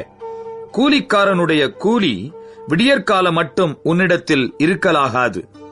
செவிடனை நிந்தியாமலும் குருடனுக்கு முன்னே தடுக்கலை வையாமலும் உன் தேவனுக்கு பயந்திருப்பாயாக. நான் கர்த்தர். நியாய விசாரணையில் அநியாயம் செய்யாதிருங்கள். சிறியவனுக்கு முகதாட்சண்யம் செய்யாமலும் பெரியவனுடைய முகத்துக்கு அஞ்சாமலும் நீதியாக பிறனுக்கு நியாயம் தீர்ப்பாயாக. உன் ஜனங்களுக்குள்ளே அங்கும் இங்கும் கோள் சொல்லித் திரியாயாக. பிறனுடைய இரத்தப்பழிக்கு உட்பட வேண்டாம். நான் கர்த்தர். உன் சகோதரனை உன் உள்ளத்தில் பகையாயாக. பிறன்மேல் பாவம் சுமராதபடிக்கு அவனை எப்படியும் கடிந்து கொள்ள வேண்டும். பழிக்கு பழி வாங்காமலும் உன் ஜனபுத்திரர் மேல் பொறாமை கொள்ளாமலும் உன்னில் நீ அன்பு கூறுவது போல் பிறனிலும் அன்பு கூறுவாயாக. நான் கர்த்தர். என் கட்டளைகளை கைக்கொள்வீர்களாக. உன் மிருக ஜீவன்களை வேறு ஜாதியோடே பொலிய விடாயாக. உன் வயலிலே வெவ்வேறு வகையான விதைகளை கலந்து விதையாயாக. சணல் நூலும் கம்பளி நூலும் கலந்த வஸ்திரத்தை உடுத்தாதிருப்பாயாக. ஒருவனுக்கு அடிமையானவள் ஒரு புருஷனுக்கு நியமிக்கப்பட்டவளாயிருந்து முற்றிலும் மீட்கப்படாமலும் தன்னிச்சையாய் விடப்படாமலும் இருக்க அவளோடே ஒருவன் சம்யோகமாய் சயனம் பண்ணினால் அவர்கள் கொலை செய்யப்படாமல் அடிக்கப்பட வேண்டும். அவள் சுயாதீனமுள்ளவள் அல்ல. அவன் தன் குற்ற நிவாரண பலியாய் ஆசரிப்பு கூடார வாசலிலே கர்த்தருடைய சந்நிதியில் ஒரு ஆட்டுக்கடாவை கொண்டு வர கடவன். அதனாலே ஆசாரியன் அவன் செய்த பாவத்தின் நிமித்தம் அவனுக்காக கர்த்தருடைய சந்நிதியில் பாவ நிவர்த்தி செய்ய கடவன்.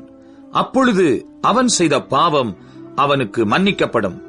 நீங்கள் அந்த தேசத்தில் வந்து புசிக்கத்தக்க கனிகளை தருகிற பலவித மரங்களை நாட்டின பின்பு அவைகளின் கனிகளை விருத்த சேதனம் இல்லாதவைகள் என்று எண்ணுவீர்களாக. 3 வருஷம் அது புசிக்கப்படாமல் விருத்த சேதனம் இல்லாததாய் உங்களுக்கு எண்ணப்பட வேண்டும். பின்பு 4ஆம் வருஷத்திலே அவைகளின் கனிகள் எல்லாம் கர்த்தருக்கு துதி செலுத்துகிறதற்கேற்ற பரிசுத்தமாயிருக்கும். 5ஆம் வருஷத்திலே அவைகளின் கனிகளை புசிக்கலாம். இப்படி அவைகளின் பலன் உங்களுக்கு பெருகும். நான் உங்கள் தேவனாகிய கர்த்தர். யாதொன்றையும் இரத்தத்துடன் புசிக்க வேண்டாம். குறி கேளாமலும் நாள் பாராமலும் இருப்பீர்களாக. உங்கள் தலைமயிரை சுற்றி ஒதுக்காமலும் தாடியின் ஓரங்களை கத்தரிக்காமலும் செத்தவனுக்காக உங்கள் சரீரத்தை கீறிக்கொள்ளாமலும் அடையாளமான எழுத்துக்களை உங்கள் மேல் குத்திக் கொள்ளாமலும் இருப்பீர்களாக. நான் கர்த்தர். தேசத்தார் வேசித்தனம் பண்ணி தேசமெங்கும் முறைகேடான பாவம் நிறையாதபடிக்கு உன் குமாரத்தியை வேசித்தனம் பண்ண விடுகிறதினாலே பரிசுத்த குலைச்சல் ஆக்காயாக. என் ஓய்வு நாட்களை ஆசரித்து என் பரிசுத்த ஸ்தலத்தை குறித்து பயபக்தியாயிருப்பீர்களாக. நான் கர்த்தர். அஞ்சனம் பார்க்கிறவர்களை நாடி குறி சொல்லுகிறவர்களை தேடாதிருங்கள். அவர்களாலே தீட்டுப்பட வேண்டாம். நான் உங்கள் தேவனாகிய கர்த்தர். நரைத்தவனுக்கு முன்பாக எழுந்து முதிர் வயதுள்ளவன் முகத்தை கனம் பண்ணி உன் தேவனுக்கு பயப்படுவாயாக. நான் கர்த்தர். யாதொரு அந்நியன் உங்கள் தேசத்தில் உங்களோடே தங்கினால் அவனை சிறுமைப்படுத்த வேண்டாம். உங்களிடத்தில் வாசம் பண்ணுகிற அந்நியனை சுதேசி போல எண்ணி நீங்கள் உங்களில் அன்பு கூறுகிறது போல அவனிலும் அன்பு கூறுவீர்களாக. நீங்களும் எகிப்து தேசத்தில் அந்நியராயிருந்தீர்களே. நான் உங்கள் தேவனாகிய கர்த்தர். நியாய விசாரணையிலும் அளவிலும் நிறையிலும் படியிலும் அநியாயம் செய்யாதிருப்பீர்களாக. சுமித்திரையான தராசும் சுமித்திரையான நிறைக்கல்லும் சுமித்திரையான மரக்காலும் சுமித்திரையான படியும் உங்களுக்கு இருக்க வேண்டும். நான் உங்களை எகிப்து தேசத்திலிருந்து புறப்பட பண்ணின உங்கள் தேவனாகிய கர்த்தர். ஆகையால் என்னுடைய கட்டளைகள் யாவையும் என்னுடைய நியாயங்கள் யாவையும் கைக்கொண்டு அவைகளின்படி நடக்க கடவீர்கள். நான் கர்த்தர் என்று சொல் என்றார். லேவியராகமம் 20ஆம் அதிகாரம். கர்த்தர் மோசேயை நோக்கி, பின்னும் நீ இஸ்ரவேல் புத்திரரோடே சொல்ல வேண்டியது என்னவென்றால், இஸ்ரவேல் புத்திரரிலும் இஸ்ரவேலில் வாசம் பண்ணுகிற அந்நியர்களிலும் எவனாகிலும் தன் சந்ததியில் ஒரு பிள்ளையை மோளேகுக்கு கொடுத்தால் அவன் கொலை செய்யப்பட வேண்டும். தேசத்தின் ஜனங்கள் அவன் மேல் கல்லெறிய வேண்டும். அவன் என் பரிசுத்த ஸ்தலத்தை தீட்டுப்படுத்தி என் பரிசுத்த நாமத்தை பரிசுத்த குலைச்சலாக்கும்படிக்கு தன் சந்ததியில் ஒரு பிள்ளையை மோளேகுக்கு கொடுத்ததினாலே நான் அப்படிப்பட்டவனுக்கு விரோதமாக எதிர்த்து நின்று அவனை தன் ஜனத்தில் இராதபடிக்கு அறுப்புண்டு போக பண்ணுவேன். அவன் தன் சந்ததியில் ஒரு பிள்ளையை மோளேகுக்கு கொடுக்கும் போது தேசத்தின் ஜனங்கள் அவனை கொலை செய்யாதபடிக்கு கண்சாடையாயிருந்தால் நான் அந்த மனிதனுக்கும் அவன் குடும்பத்துக்கும் விரோதமாக எதிர்த்து நின்று அவனையும் அவன் பிறகே மோளேகை விபச்சார மார்க்கமாய் பின்பற்றின யாவரையும் தங்கள் ஜனத்தில் இராதபடிக்கு அறுப்புண்டு போக பண்ணுவேன். அஞ்சனம் பார்க்கிறவர்களையும் குறி சொல்லுகிறவர்களையும் பின்தொடர்ந்து சோரம் போக எந்த ஆத்துமா அவர்களை நாடுகிறானோ அந்த ஆத்துமாவுக்கு விரோதமாக எதிர்த்து நின்று அவனை தன் ஜனத்தில் இராதபடிக்கு அறுப்புண்டு போக பண்ணுவேன். ஆதலால் நீங்கள் உங்களை பரிசுத்தப்படுத்தி பரிசுத்தராயிருங்கள். நான் உங்கள் தேவனாகிய கர்த்தர். என் கட்டளைகளை கைக்கொண்டு நடவுங்கள். நான் உங்களை பரிசுத்தமாக்குகிற கர்த்தர். தன் தகப்பனையாவது தன் தாயையாவது சபிக்கிற எவனும் கொலை செய்யப்பட கடவன். அவன் தன் தகப்பனையும் தன் தாயையும் சபித்தான்.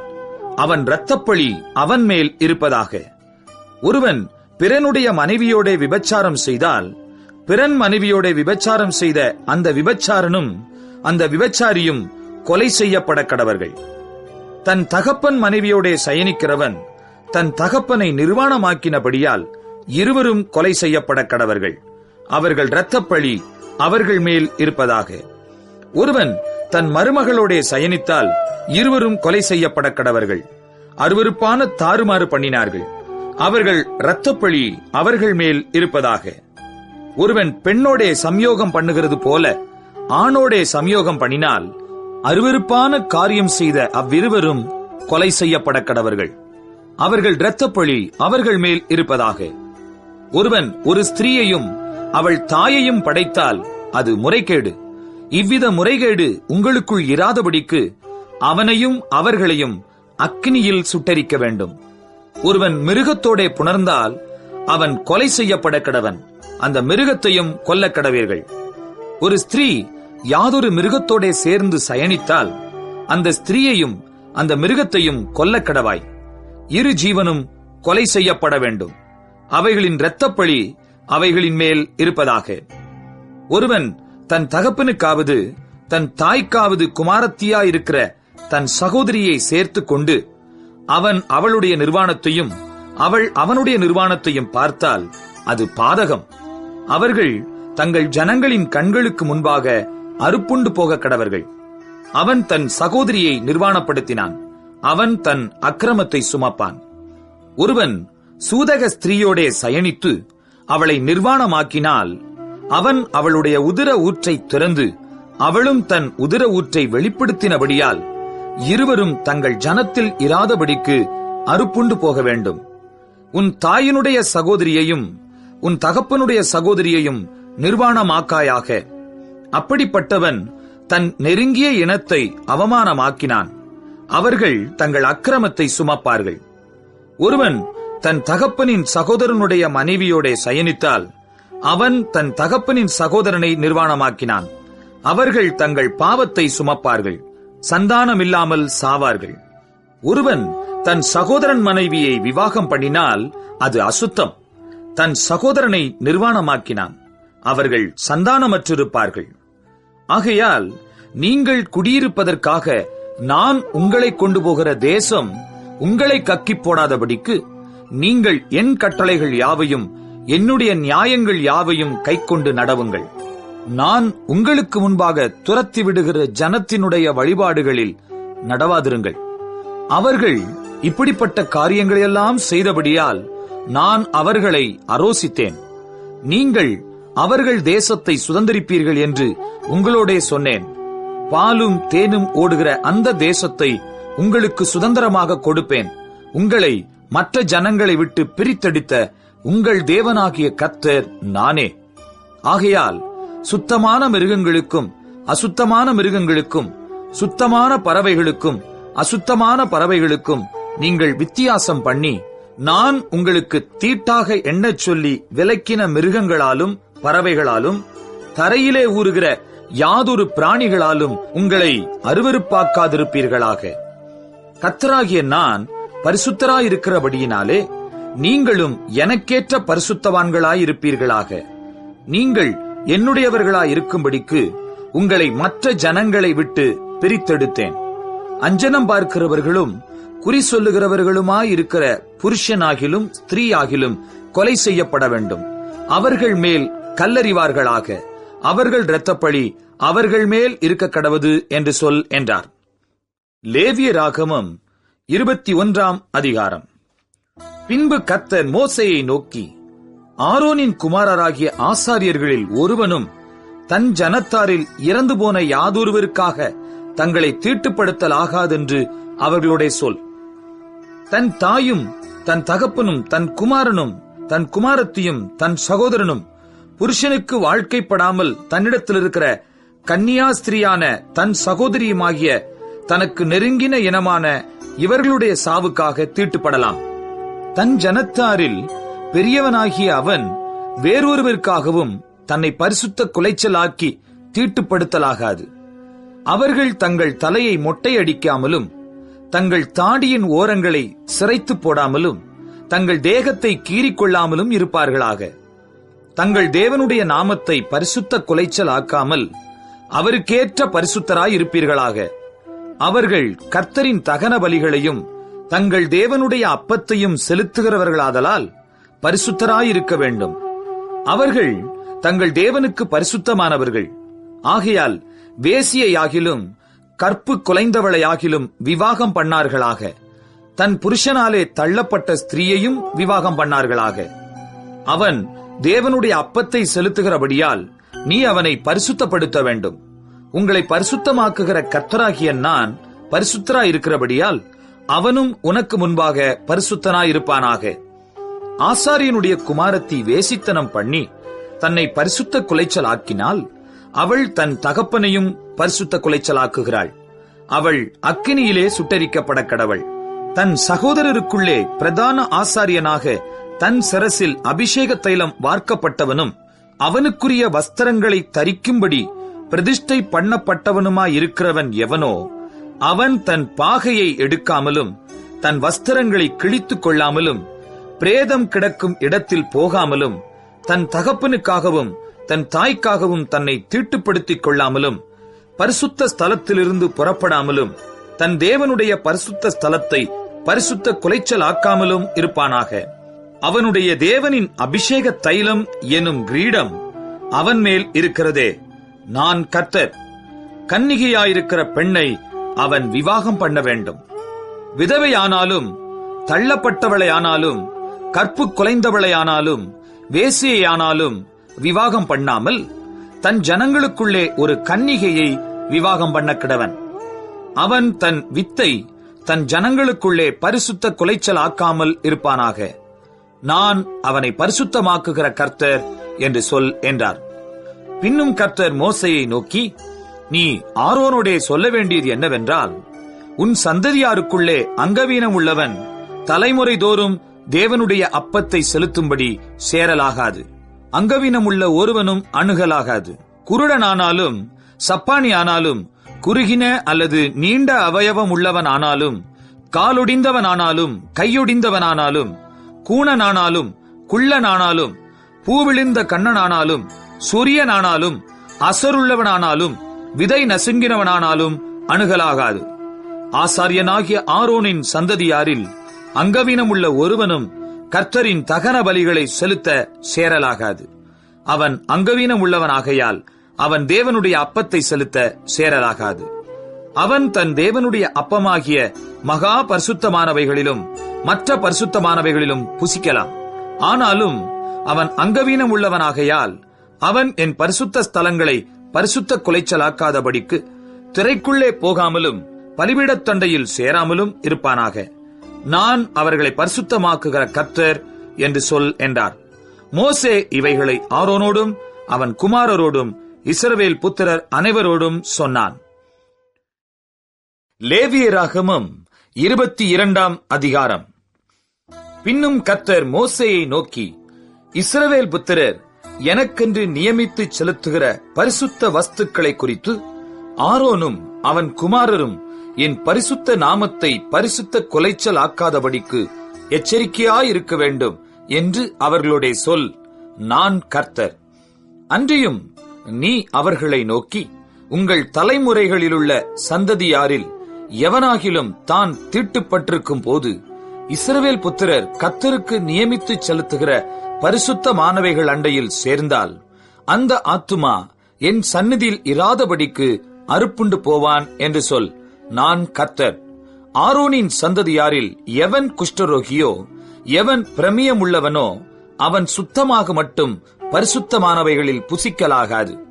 பிணத்தினாலே தீட்டானவைகளில் எதையாகிலும் தொட்டவனும், இந்திரியங்கழிந்தவனும், தீட்டுப்படுத்துகிற யாதொரு ஊரும் பிராணியாகிலும், தீட்டுள்ள மனிதனையாகிலும் தொட்டவனும் சாயங்காலம் மட்டும் தீட்டுப்பட்டிருப்பான். அவன் ஜலத்தில் ஸ்நானம் பண்ணும் வரைக்கும் பரிசுத்தமானவைகளில் புசிக்கலாகாது. சூரியன் அஸ்தமித்த பின்பு சுத்தமாயிருப்பான். அதன் பின்பு அவன் பரிசுத்தமானவைகளில் புசிக்கலாம். அது அவனுடைய ஆகாரம். தானாய் செத்ததையும் பீருண்டதையும் அவன் புசிக்கிறதினாலே தன்னை தீட்டுப்படுத்தலாகாது. நான் கர்த்தர். ஆகையால் பரிசுத்தமானதை அவர்கள் பரிசுத்த குலைச்சலாக்குகிறதினாலே பாவம் சுமந்து அதிநிமித்தம் சாகாதபடிக்கு என் கட்டளையை காக்க கடவர்கள். நான் அவர்களை பரிசுத்தமாக்குகிற கர்த்தர். அந்நியன் ஒருவனும் பரிசுத்தமானவைகளில் புசிக்கலாகாது. ஆசாரியன் வீட்டில் தங்கியிருக்கிறவனும் கூலி வேலை செய்கிறவனும் பரிசுத்தமானதில் புசிக்கலாகாது. ஆசாரியனால் பணத்துக்கு கொள்ளப்பட்டவனும் அவன் வீட்டிலே பிறந்தவனும் அவனுடைய ஆகாரத்தில் புசிக்கலாம். ஆசாரியனுடைய குமாரத்தி அந்நியனுக்கு வாழ்க்கைப்பட்டால் அவள் பரிசுத்தமானவைகளின் படைப்பிலே புசிக்கலாகாது. விதவையாய் போன அல்லது தள்ளப்பட்டவளான ஆசாரியனுடைய குமாரத்தி பிள்ளையில்லாதிருந்து தன் தகப்பன் வீட்டில் தன்னுடைய இளவயதில் இருந்தது போல திரும்ப வந்து இருந்தாளே ஆகில் அவள் தன் தகப்பன் ஆகாரத்தில் புசிக்கலாம். அந்நியனாகிய ஒருவனும் அதில் புசிக்கலாகாது. ஒருவன் அறியாமல் பரிசுத்தமானதில் புசித்ததுண்டானால் அவன் அதிலே 1/5 அதிகமாய் கூட்டி பரிசுத்தமானவைகளோடும் கூட ஆசாரியனுக்கு கொடுக்க கடவன். அவர்கள் கர்த்தருக்கு படைக்கிற இஸ்ரவேல் புத்திரருடைய பரிசுத்தமானவைகளை பரிசுத்த குலைச்சல் ஆக்காமலும் அவைகளை புசிக்கிறதினால் அவர்கள் மேல் குற்றமான அக்கிரமத்தை சுமர பண்ணாமலும் இருப்பார்களாக. நான் அவர்களை பரிசுத்தமாக்குகிற கர்த்தர் என்று சொல் என்றார். பின்னும் கர்த்தர் மோசேயை நோக்கி, நீ ஆரோனோடும் அவன் குமாரரோடும் இஸ்ரவேல் புத்திரர் அனைவரோடும் சொல்ல வேண்டியது என்னவென்றால், இஸ்ரவேல் குடும்பத்தாரிலும் இஸ்ரவேலில் தங்குகிற அந்நியர்களிலும் தங்களுடைய பொருத்தனைகளின்படியாகிலும் உற்சாகத்தின்படியாகிலும் சர்வாங்க தகன பலிகளாக கர்த்தருக்கு தங்கள் காணிக்கையை எவர்கள் செலுத்தப் போகிறார்களோ அவர்கள் தங்கள் மனதின்படியே மாடுகளிலாகிலும் ஆடுகளிலாகிலும் வெள்ளாடுகளிலாகிலும் பழுதற்ற ஒரு ஆணை பிடித்து வந்து செலுத்துவார்களாக. பழுதுள்ள ஒன்றையும் செலுத்த வேண்டாம், அது உங்கள் நிமித்தம் அங்கீகரிக்கப்படுவதில்லை. ஒருவன் விசேஷித்த பொருத்தனையாயாவது உற்சாகமாயாவது கர்த்தருக்கு மாடுகளிலாகிலும் ஆடுகளிலாகிலும் சமாதான பலிகளை செலுத்தப் போனால் அது அங்கீகரிக்கப்படும்படி ஒரு பழுதுமில்லாமல் உத்தமமாயிருக்க வேண்டும். குருடு, நெரிசல், முடம், களலை, சொறி, புண் முதலிய பழுதுள்ளவைகளை நீங்கள் கர்த்தருக்கு செலுத்தாமலும் அவைகளாலே கர்த்தருக்கு பலிபீடத்தின் மேல் தகன பலியிடாமலும் இருப்பீர்களாக. நீண்ட அல்லது குறுகின அவயவம் உள்ள மாட்டையும் ஆட்டையும் நீ உற்சாக பலியாக இடலாம். பொருத்தனைக்காக அது அங்கீகரிக்கப்பட மாட்டாது. விதை நசுங்கினதையும் நொறுங்கினதையும் காயம்பட்டதையும் விதை அறுக்கப்பட்டதையும் நீங்கள் கர்த்தருக்கு செலுத்தாமலும் அவைகளை உங்கள் தேசத்திலே பலியிடாமலும் இருப்பீர்களாக. அந்நியபுத்திரன் கையிலும் இப்படிப்பட்டதை வாங்கி தேவனுக்கு அப்பமாக செலுத்தீர்களாக. அவைகளின் கேடும் பழுதும் அவைகளில் இருக்கிறது, அவைகள் உங்களுக்காக அங்கீகரிக்கப்படுவதில்லை என்று சொல் என்றார். பின்னும் கர்த்தர் மோசேயை நோக்கி, ஒரு கன்றாவது செம்மறியாட்டு குட்டியாவது வெள்ளாட்டு குட்டியாவது பிறந்தால் அது 7 நாள் தன் தாயினிடத்தில் இருக்க கடவது. 8ஆம் நாள் முதல் அது கர்த்தருக்கு தகன பலியாக அங்கீகரிக்கப்படும். பசுவையும் அதன் கன்றையும் ஆட்டையும் அதன் குட்டியையும் ஒரே நாளில் கொல்ல வேண்டாம்.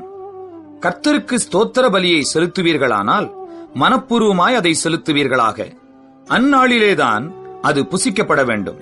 விடியற்காலம் மட்டும் நீங்கள் அதில் ஒன்றும் மீதியாக வைக்க வேண்டாம். நான் கர்த்தர். நீங்கள் என் கட்டளைகளை கைக்கொண்டு அவைகளின்படி செய்ய கடவீர்கள். நான் கர்த்தர்.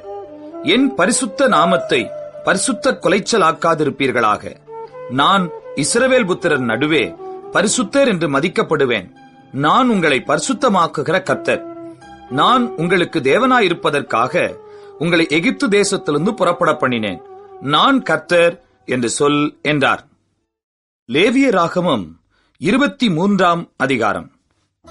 பின்னும் கர்த்தர் மோசேயை நோக்கி, நீ இஸ்ரவேல் புத்திரரோடே சொல்ல வேண்டியது என்னவென்றால், சபை கூடி வந்து பரிசுத்த நாட்களாக ஆசரிக்கும்படி நீங்கள் கூற வேண்டிய கர்த்தருடைய பண்டிகை நாட்களாவன. 6 நாளும் வேலை செய்ய வேண்டும். 7ஆம் நாள் பரிசுத்த சபை கூடுதலான ஓய்வு நாள். அதில் ஒரு வேலையும் செய்ய வேண்டாம். அது உங்கள் வாசஸ்தலங்களிலெல்லாம் கர்த்தருக்கென்று ஓய்ந்திருக்கும் நாளாயிருப்பதாக. சபை கூடி வந்து பரிசுத்தமாய் ஆசரிக்கும்படி நீங்கள் குறித்த காலத்தில் கூற வேண்டிய கர்த்தரின் பண்டிகைகளாவன. 1ஆம் மாதம் 14ஆம் தேதி அந்தி நேரமாகிற வேளையிலே கர்த்தரின் பஸ்கா பண்டிகையும், அந்த மாதம் 15ஆம் தேதியிலே கர்த்தருக்கு புளிப்பில்லா அப்ப பண்டிகையுமாயிருக்கும். 7 நாள் புளிப்பில்லா அப்பங்களை புசிக்க வேண்டும். 1ஆம் நாள் உங்களுக்கு பரிசுத்தமான சபை கூடுதல். அதிலே சாதாரணமான யாதொரு வேலையும் செய்ய வேண்டாம். 7 நாளும் கர்த்தருக்கு தகன பலியிட வேண்டும்.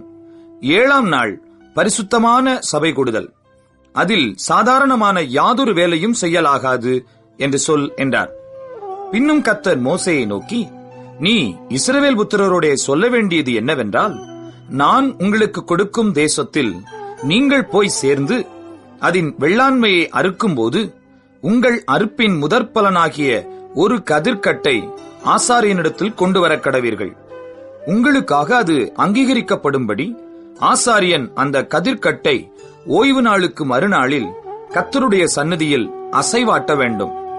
நீங்கள் அந்த கதிர்க்கட்டை அசைவாட்டும் நாளில் கர்த்தருக்கு சர்வாங்க தகன பலியாக 1 வயதான பழுதற்ற ஒரு ஆட்டுக்குட்டியையும், கர்த்தருக்கு சுகந்த வாசனையான தகன பலியாக ஒரு மரக்காலிலே 10 2 பங்கானதும் எண்ணெயிலே பிசைந்ததுமான மெல்லிய மாவாகிய போஜன பலியையும் திராட்சை பழ ரசத்திலே கார்ப்படியாகிய பான பலியையும் செலுத்த கடவீர்கள். உங்கள் தேவனுக்கு காணிக்கையை நீங்கள் கொண்டு வரும் அந்நாள் மட்டும் அப்பமும் வாட்டிய கதிரும் பச்சை கதிரும் புசியீர்களாக. இது உங்கள் வாசஸ்தலங்களிலெல்லாம் உங்கள் தலைமுறை தோறும் செல்ல வேண்டிய நித்திய கட்டளை. நீங்கள் அசைவாட்டும் கதிர்க்கட்டை கொண்டு வரும் ஓய்வு நாளுக்கு மறுநாள் முதற்கொண்டு எண்ணத் துவக்கி 7 வாரங்கள் நிறைவேறின பின்பு 7ஆம் ஓய்வு நாளுக்கு மறுநாளாகிய 50ஆம் நாள் மட்டும் எண்ணி கர்த்தருக்கு புதிய போஜன பலியை செலுத்த கடவீர்கள். நீங்கள் ஒரு மரக்காலிலே 10 பங்காகிய மெல்லிய மாவிலே புளிப்பாக பாகம் பண்ணப்பட்ட அசைவாட்டும் காணிக்கையாயிருக்கிற 2 அப்பங்களை உங்கள் வாசஸ்தலங்களிலிருந்து கர்த்தருக்கென்று முதற் பலனாக கொண்டு வந்து, அப்பத்தோடே கூட கர்த்தருக்கு சர்வாங்க தகன பலியாக 1 வயதான பழுதற்ற 7 ஆட்டுக்குட்டிகளையும் 1 காளையையும் 2 ஆட்டுக்கடாக்களையும் கர்த்தருக்கு சுகந்த வாசனையான தகன பலியாக அவைகளுக்கு அடுத்த போஜன பலியையும் பான பலிகளையும் செலுத்தி, வெள்ளாடுகளில் 1 கடாவை பாவ நிவாரண பலியாகவும் 1 வயதான 2 ஆட்டுக்குட்டிகளை சமாதான பலியாகவும் இடக்கடவீர்கள். அவைகளை ஆசாரியன் முதற்பலனாகிய அப்பத்தோடும் 2 ஆட்டுக்குட்டிகளோடும் கூட கர்த்தருடைய சந்நிதியில் அசைவாட்டும் பலியாக அசைவாட்ட கடவன். கர்த்தருக்கு பரிசுத்தமாகிய அவைகள் ஆசாரியனுடையவைகளாகும். அந்த நாள் உங்களுக்கு சபை கூடும் பரிசுத்த நாள் என்று கூற வேண்டும். அதிலே சாதாரணமான யாதொரு வேலையும் செய்யலாகாது. இது உங்கள் வாசஸ்தலங்களில் எல்லாம் உங்கள் தலைமுறை தோறும் செல்ல வேண்டிய நித்திய கட்டளை. உங்கள் தேசத்தின் வெள்ளாண்மையை நீங்கள் அறுக்கையில் வயலின் ஓரத்தில் இருக்கிறதை முற்றிலும் அறுக்காமலும், சிந்திக் கிடக்கிற கதிர்களை பொறுக்காமலும், எளியவனுக்கும் பரதேசிக்கும் அவைகளை விட்டுவிட வேண்டும். நான் உங்கள் தேவனாகிய கர்த்தர் என்று சொல் என்றார். பின்னும் கர்த்தர் மோசேயை நோக்கி, நீ இஸ்ரவேல் புத்திரரோடே சொல்ல வேண்டியது என்னவென்றால், உங்களுக்கு 7ஆம் மாதம் 1ஆம் தேதி எக்காள சத்தத்தால் ஞாபக குறியாக கொண்டாடுகிற பண்டிகை என்கிற சபை கூடும் பரிசுத்த ஓய்வு நாளாயிருப்பதாக. அதிலே சாதாரணமான யாதொரு வேலையும் செய்யாமல் கர்த்தருக்கு தகன பலி செலுத்த வேண்டும் என்று சொல் என்றார். பின்னும் கர்த்தர் மோசேயை நோக்கி, அந்த 7ஆம் மாதம் 10ஆம் தேதி உங்களுக்கு பாவ நிவிர்த்தி செய்யும் நாளும் சபை கூடும் பரிசுத்த நாளுமாயிருப்பதாக. அப்பொழுது நீங்கள் உங்கள் ஆத்துமாக்களை தாழ்மைப்படுத்தி கர்த்தருக்கு தகன பலி செலுத்த கடவீர்கள். அந்த நாள் உங்கள் தேவனாகிய கர்த்தருடைய சந்நிதியில் உங்களுக்காக பாவ நிவிர்த்தி செய்யப்படும் பாவ நிவாரண நாளாயிருக்கிறபடியால் அதிலே யாதொரு வேலையும் செய்ய வேண்டாம். அந்நாளிலே தன்னை தாழ்மைப்படுத்தாத எந்த ஆத்துமாவும் தன் ஜனத்தில் இராதபடிக்கு அறுப்புண்டு போவான்.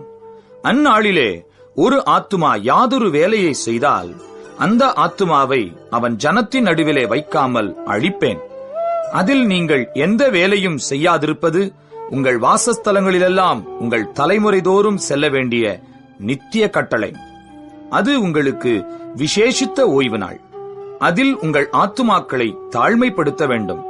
அந்த மாதத்தின் 9ஆம் தேதி சாயங்காலம் துவக்கி மறுநாள் சாயங்காலம் மட்டும் உங்கள் ஓய்வை ஆசரிக்க கடவீர்கள் என்றார். பின்னும் கர்த்தர் மோசேயை நோக்கி, நீ இஸ்ரவேல் புத்திரரோடே சொல்ல வேண்டியது என்னவென்றால், அந்த 7ஆம் மாதம் 15ஆம் தேதி முதல் 7 நாளளவும் கர்த்தருக்கு ஆசரிக்கும் கூடார பண்டிகையாயிருப்பதாக. 1ஆம் நாள் சபை கூடும் பரிசுத்த நாள். அதிலே சாதாரணமான யாதொரு வேலையும் செய்யலாகாது. 7 நாளும் கர்த்தருக்கு தகன பலி செலுத்த கடவீர்கள். 8ஆம் நாள் உங்களுக்கு சபை கூடும் பரிசுத்த நாள். அதிலே கர்த்தருக்கு தகன பலி செலுத்த கடவீர்கள். அது ஆசரிக்கப்படும் நாள். அதிலே சாதாரணமான யாதொரு வேலையும் செய்ய வேண்டாம்.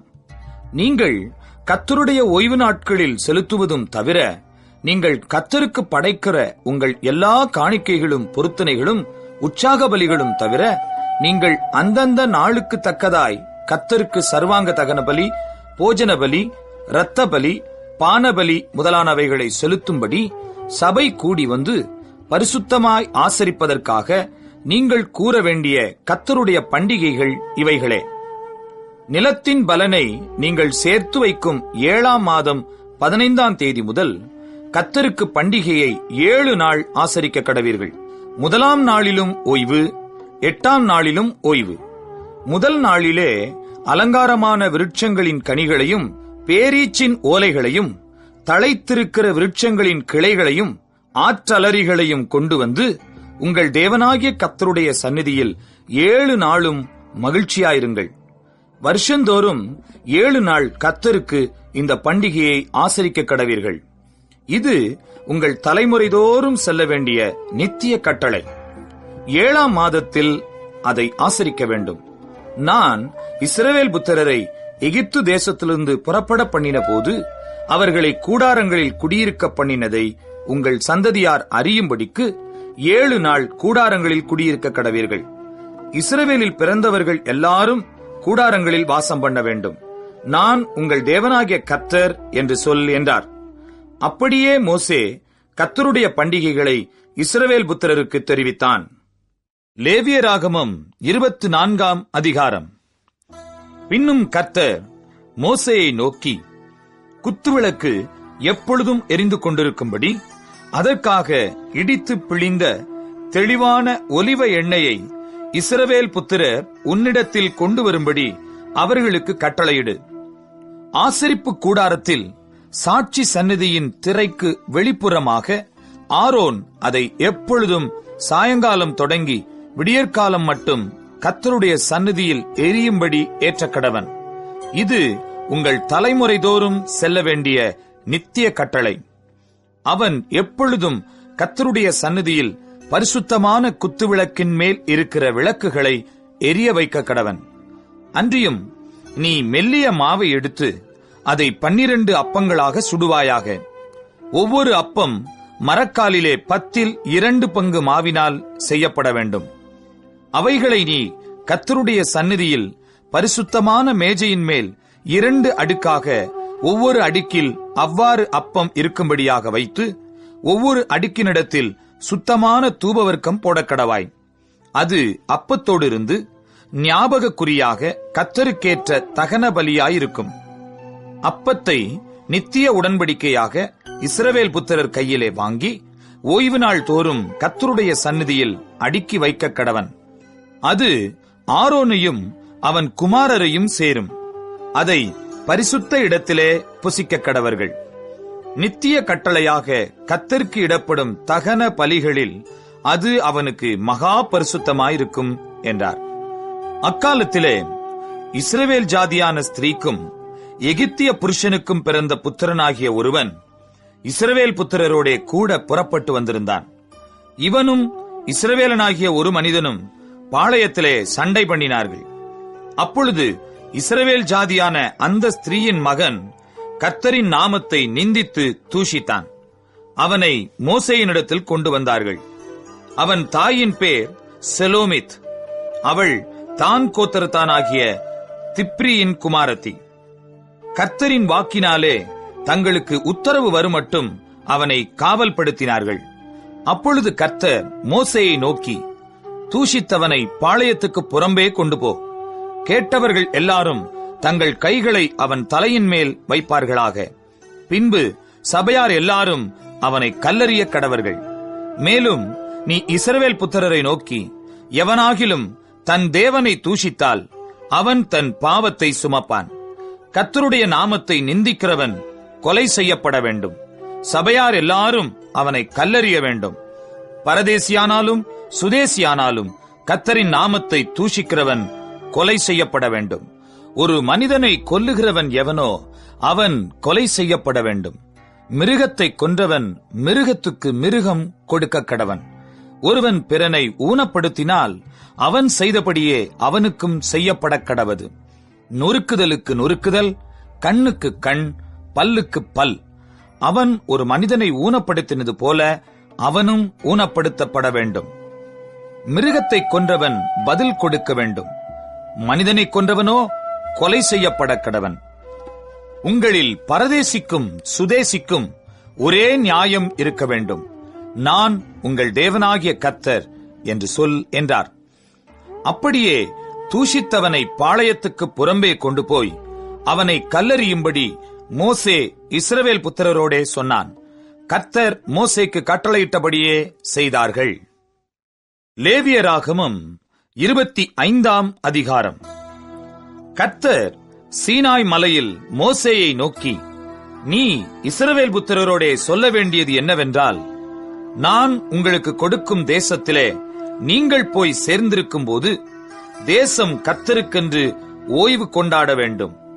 6 வருஷம் உன் வயலை விதைத்து உன் திராட்சத் தோட்டத்தை கிளை கழித்து அதன் பலனை சேர்ப்பாயாக.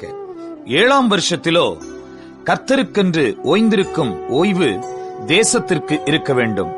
அதில் உன் வயலை விதைக்காமலும் உன் திராட்சத் தோட்டத்தை கிளை கழிக்காமலும் தானாய் விளைந்து பயிரானதை அறுக்காமலும் கிளை கழிக்காதே விட்ட திராட்சை செடியின் பழங்களை சேர்க்காமலும் இருப்பாயாக. தேசத்துக்கு அது ஓய்வு வருஷமாய் இருக்க கடவது. தேசத்தின் ஓய்விலே பயிராகிறது உங்களுக்கு ஆகாரமாயிருப்பதாக. உன் வேலைக்காரனுக்கும் உன் வேலைக்காரிக்கும் உன் கூலிக்காரனுக்கும் உன்னிடத்தில் தங்குகிற அந்நியனுக்கும் உன் நாட்டு மிருகத்துக்கும் உன் தேசத்தில் இருக்கிற காட்டு மிருகத்துக்கும் அதில் விளைந்திருப்பதெல்லாம் ஆகாரமாயிருப்பதாக. அன்றியும் 7 ஓய்வு வருஷங்களுள்ள 7 வருஷங்களை எண்ணுவாயாக. அந்த 7 ஓய்வு வருஷங்களும் 49 வருஷமாகும். அப்பொழுதும் 7ஆம் மாதம் 10ஆம் தேதியில் எக்காள சத்தம் தொனிக்கும்படி செய்ய வேண்டும். பாவ நிவாரண நாளில் உங்கள் தேசமெங்கும் எக்காள சத்தம் தொனிக்கும்படி செய்ய வேண்டும். 50ஆம் வருஷத்தை பரிசுத்தமாக்கி தேசமெங்கும் அதன் குடிகளுக்கெல்லாம் விடுதலை கூற கடவீர்கள். அது உங்களுக்கு யூபிலி வருஷம். அதிலே உங்களில் ஒவ்வொருவனும் தன் தன் காணியாட்சிக்கும் தன் தன் குடும்பத்துக்கும் திரும்பி போக கடவன். அந்த 50ஆம் வருஷம் உங்களுக்கு யூபிலி வருஷமாய் இருப்பதாக. அதிலே விதைக்காமலும் தானாய் விளைந்து பயிரானதை அறுக்காமலும் கிளை கழிக்காமல் விடப்பட்ட திராட்சை செடியின் பழங்களை சேர்க்காமலும் இருப்பீர்களாக. அது யூபிலி வருஷம். அது உங்களுக்கு பரிசுத்தமாயிருக்க வேண்டும். அந்த வருஷத்தில் வயல்வெளியில் விளைந்தவைகளை நீங்கள் புசிக்க வேண்டும். அந்த யூபிலி வருஷத்தில் உங்களில் அவனவன் தன் தன் காணியாட்சிக்கு திரும்பி போக கடவன். ஆகையால் பிறனுக்கு எதையாவது விற்றாலும் அவனிடத்தில் எதையாவது கொண்டாலும் ஒருவருக்கொருவர் அநியாயம் செய்யக்கூடாது. யூபிலி வருஷத்துக்கு பின்வரும் வருஷங்களின் தொகைக்கேற்க பிறனிடத்தில் கொள்ளுவாயாக. பலனுள்ள வருஷங்களின் தொகைக்கேற்க அவன் உனக்கு விற்பானாக. பலனுள்ள வருஷங்களின் இலக்கத்தை பார்த்து அவன் உனக்கு விற்கிறபடியால் வருஷங்களின் தொகை ஏறினால் விலை ஏறவும் வருஷங்களின் தொகை குறைந்தால் விலை குறையவும் வேண்டும். உங்களில் ஒருவனும் பிறனுக்கு அநியாயம் செய்யக்கூடாது. உன் தேவனுக்கு பயப்பட வேண்டும். நான் உங்கள் தேவனாகிய கர்த்தர். என் கட்டளைகளின்படி செய்து என் நியாயங்களை கைக்கொண்டு அவைகளின்படி நடக்க கடவீர்கள். அப்பொழுது தேசத்திலே சுகமாய் குடியிருப்பீர்கள். பூமி தன் கனியை தரும். நீங்கள் திருப்தியாக சாப்பிட்டு அதில் சுகமாய் குடியிருப்பீர்கள். 7ஆம் வருஷத்தில் எதை புசிப்போம்? நாங்கள் விதைக்காமலும் விளைந்ததை சேர்க்காமலும் இருக்க வேண்டுமே என்று சொல்வீர்களானால், நான் 6ஆம் வருஷத்தில் உங்களுக்கு ஆசீர்வாதத்தை அனுக்கிரகம் பண்ணுவேன். அது உங்களுக்கு 3 வருஷத்தின் பலனை தரும். நீங்கள் 8ஆம் வருஷத்திலே விதைத்து 9ஆம் வருஷம் மட்டும் பழைய பலனிலே சாப்பிடுவீர்கள். அதன் பலன் விளையும் வரைக்கும் பழைய பலனை சாப்பிடுவீர்கள். தேசம் என்னுடையதா இருக்கிறபடியால் நீங்கள் நிலங்களை அறுதியாய் விற்க வேண்டாம். நீங்கள் பரதேசிகளும் என்னிடத்தில் புறக்குடிகளுமாயிருக்கிறீர்கள். உங்கள் காணியாட்சியான தேசமெங்கும் நிலங்களை மீட்டுக் கொள்ள இடம் கொடுக்க கடவீர்கள். உங்கள் சகோதரன் தரித்திரப்பட்டு தன் காணியாட்சியிலே சிலதை விற்றால் அவன் இனத்தான் ஒருவன் வந்து தன் சகோதரன் விற்றதை மீட்க கடவன். அதை மீட்க ஒருவனும் இல்லாமல் தானே அதை மீட்க தக்கவன் ஆனால் அதை விற்ற பின் சென்ற வருஷங்களின் தொகையை தள்ளி மீந்த தொகையை ஏற்றி கொண்டவனுக்கு கொடுத்து அவன் தன் காணியாட்சிக்கு திரும்பி போக கடவன். அப்படி கொடுப்பதற்கான நிர்வாகம் அவனுக்கு இல்லாவிட்டால் அவன் விற்றது வாங்கினவன் கையிலே யூபிலி வருஷம் மட்டும் இருந்து யூபிலி வருஷத்திலே அது விடுதலையாகும். அப்பொழுது அவன் தன் காணியாட்சிக்கு திரும்ப போவான். ஒருவன் மதில் சூழ்ந்த பட்டணத்திலுள்ள தன் வாசஸ்தலமாகிய வீட்டை விற்றால் அதை விற்ற 1 வருஷத்துக்குள் அதை மீட்டுக் கொள்ளலாம். 1 வருஷத்துக்குள்ளாகவே அதை மீட்டுக் கொள்ள வேண்டும். 1 வருஷத்துக்குள்ளே அதை மீட்டுக் கொள்ளாதிருந்தால் மதில் சூழ்ந்த பட்டணத்திலுள்ள அந்த வீடு தலைமுறை தோறும் அதை வாங்கினவனுக்கே உரியதாகும். யூபிலி வருஷத்திலும் அது விடுதலையாகாது. மதில் சூழப்படாத கிராமங்களில் உள்ள வீடுகளோ தேசத்தின் நிலங்கள் போலவே எண்ணப்படும். அவைகள் மீட்கப்படலாம். யூபிலி வருஷத்தில் அவைகள் விடுதலையாகும். லேவியரின் காணியாட்சியாகிய பட்டணங்களில் உள்ள வீடுகளையோ லேவியர் எக்காலத்திலும் மீட்டுக் கொள்ளலாம். இஸ்ரவேல் புத்திரருக்குள்ளே லேவியருடைய பட்டணங்களில் உள்ள வீடுகள் அவர்களுக்குரிய காணியாட்சிகள் ஆனபடியால் லேவியரிடத்தில் அவனுடைய காணியாட்சி பட்டணத்தில் உள்ள வீட்டை ஒருவன் வாங்கினால் விற்கப்பட்ட அந்த வீடு யூபிலி வருஷத்தில் விடுதலையாகும். அவர்கள் பட்டணங்களை சூழ்ந்த வெளிநிலம் விற்கப்படலாகாது. அது அவர்களுக்கு நித்திய காணியாட்சியாயிருக்கும். உன் சகோதரன் தரித்திரப்பட்டு கையழைத்து போனவனானால் அவனை ஆதரிக்க வேண்டும். பரதேசியைப் போலும் தங்க வந்தவனைப் போலும் அவன் உன்னோடே பிழைப்பானாக. நீ அவன் கையில் வட்டியாவது பொலிசையாவது வாங்காமல் உன் தேவனுக்கு பயந்து உன் சகோதரன் உன்னோடே பிழைக்கும்படி செய்வாயாக. அவனுக்கு உன் பணத்தை வட்டிக்கும் உன் தானியத்தை பொலிசைக்கும் கொடாயாக. உங்களுக்கு கானான் தேசத்தை கொடுத்து உங்களுக்கு தேவனாயிருக்கும்படி உங்களை எகிப்து தேசத்திலிருந்து புறப்பட பண்ணின உங்கள் தேவனாகிய கர்த்தர் நானே.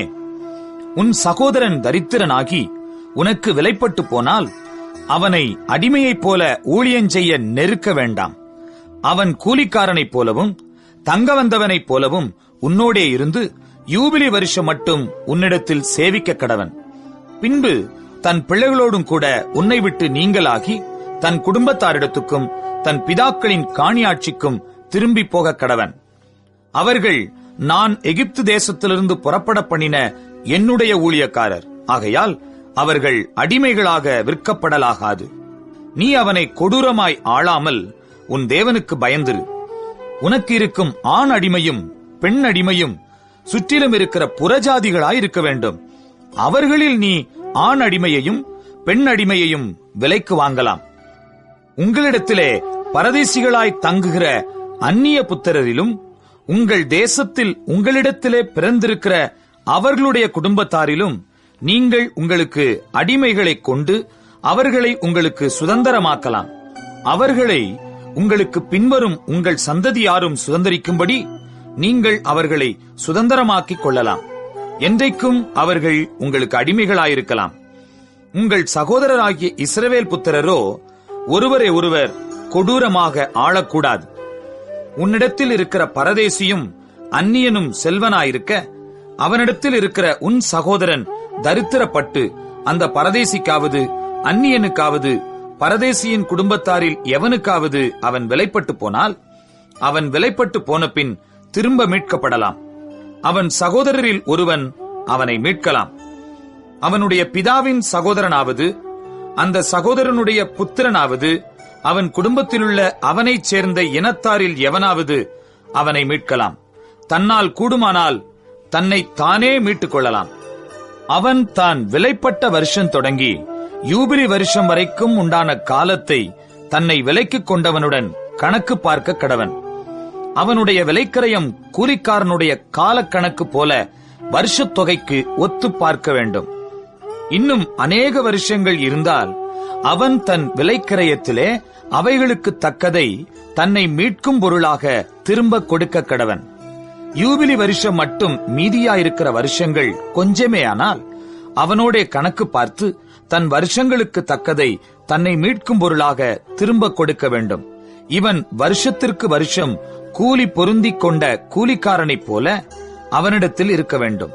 அவன் இவனை உனக்கு முன்பாக கொடூரமாய் ஆளக்கூடாது. இப்படி இவன் மீட்டுக் கொள்ளப்படாதிருந்தால் இவனும் இவனோடே கூட இவன் பிள்ளைகளும் யூபிலி வருஷத்தில் விடுதலையாவார்கள். இஸ்ரவேல் புத்திரர் என் ஊழியக்காரர். அவர்கள் நான் எகிப்து தேசத்திலிருந்து புறப்பட பண்ணின என் ஊழியக்காரரே. நான் உங்கள் தேவனாகிய கர்த்தர். லேவியராகமம் 26ஆம் அதிகாரம். நீங்கள் உங்களுக்கு விக்கிரகங்களையும் சுரூபங்களையும் உண்டாக்காமலும் உங்களுக்கு சிலையை நிறுத்தாமலும் சித்திரன் தீர்ந்த கல்லை நமஸ்கரிக்கும் பொருட்டு உங்கள் தேசத்தில் வைக்காமலும் இருப்பீர்களாக. நான் உங்கள் தேவனாகிய கர்த்தர். என் ஓய்வு நாட்களை ஆசரித்து என் பரிசுத்த ஸ்தலத்தை குறித்து பயபக்தியாயிருப்பீர்களாக. நான் கர்த்தர். நீங்கள் என் கட்டளைகளின்படி நடந்து என் கற்பனைகளை கைக்கொண்டு அவைகளின்படி செய்தால் நான் ஏற்ற காலத்தில் உங்களுக்கு மழை பெய்ய பண்ணுவேன். பூமி தன் பலனையும் வெளியிலுள்ள மரங்கள் தங்கள் கனியையும் கொடுக்கும். திராட்சப்பழம் பறிக்கும் காலம் வரைக்கும் போரடிப்பு காலம் இருக்கும். விதைப்பு காலம் வரைக்கும் திராட்சப்பழம் பறிக்கும் காலம் இருக்கும்.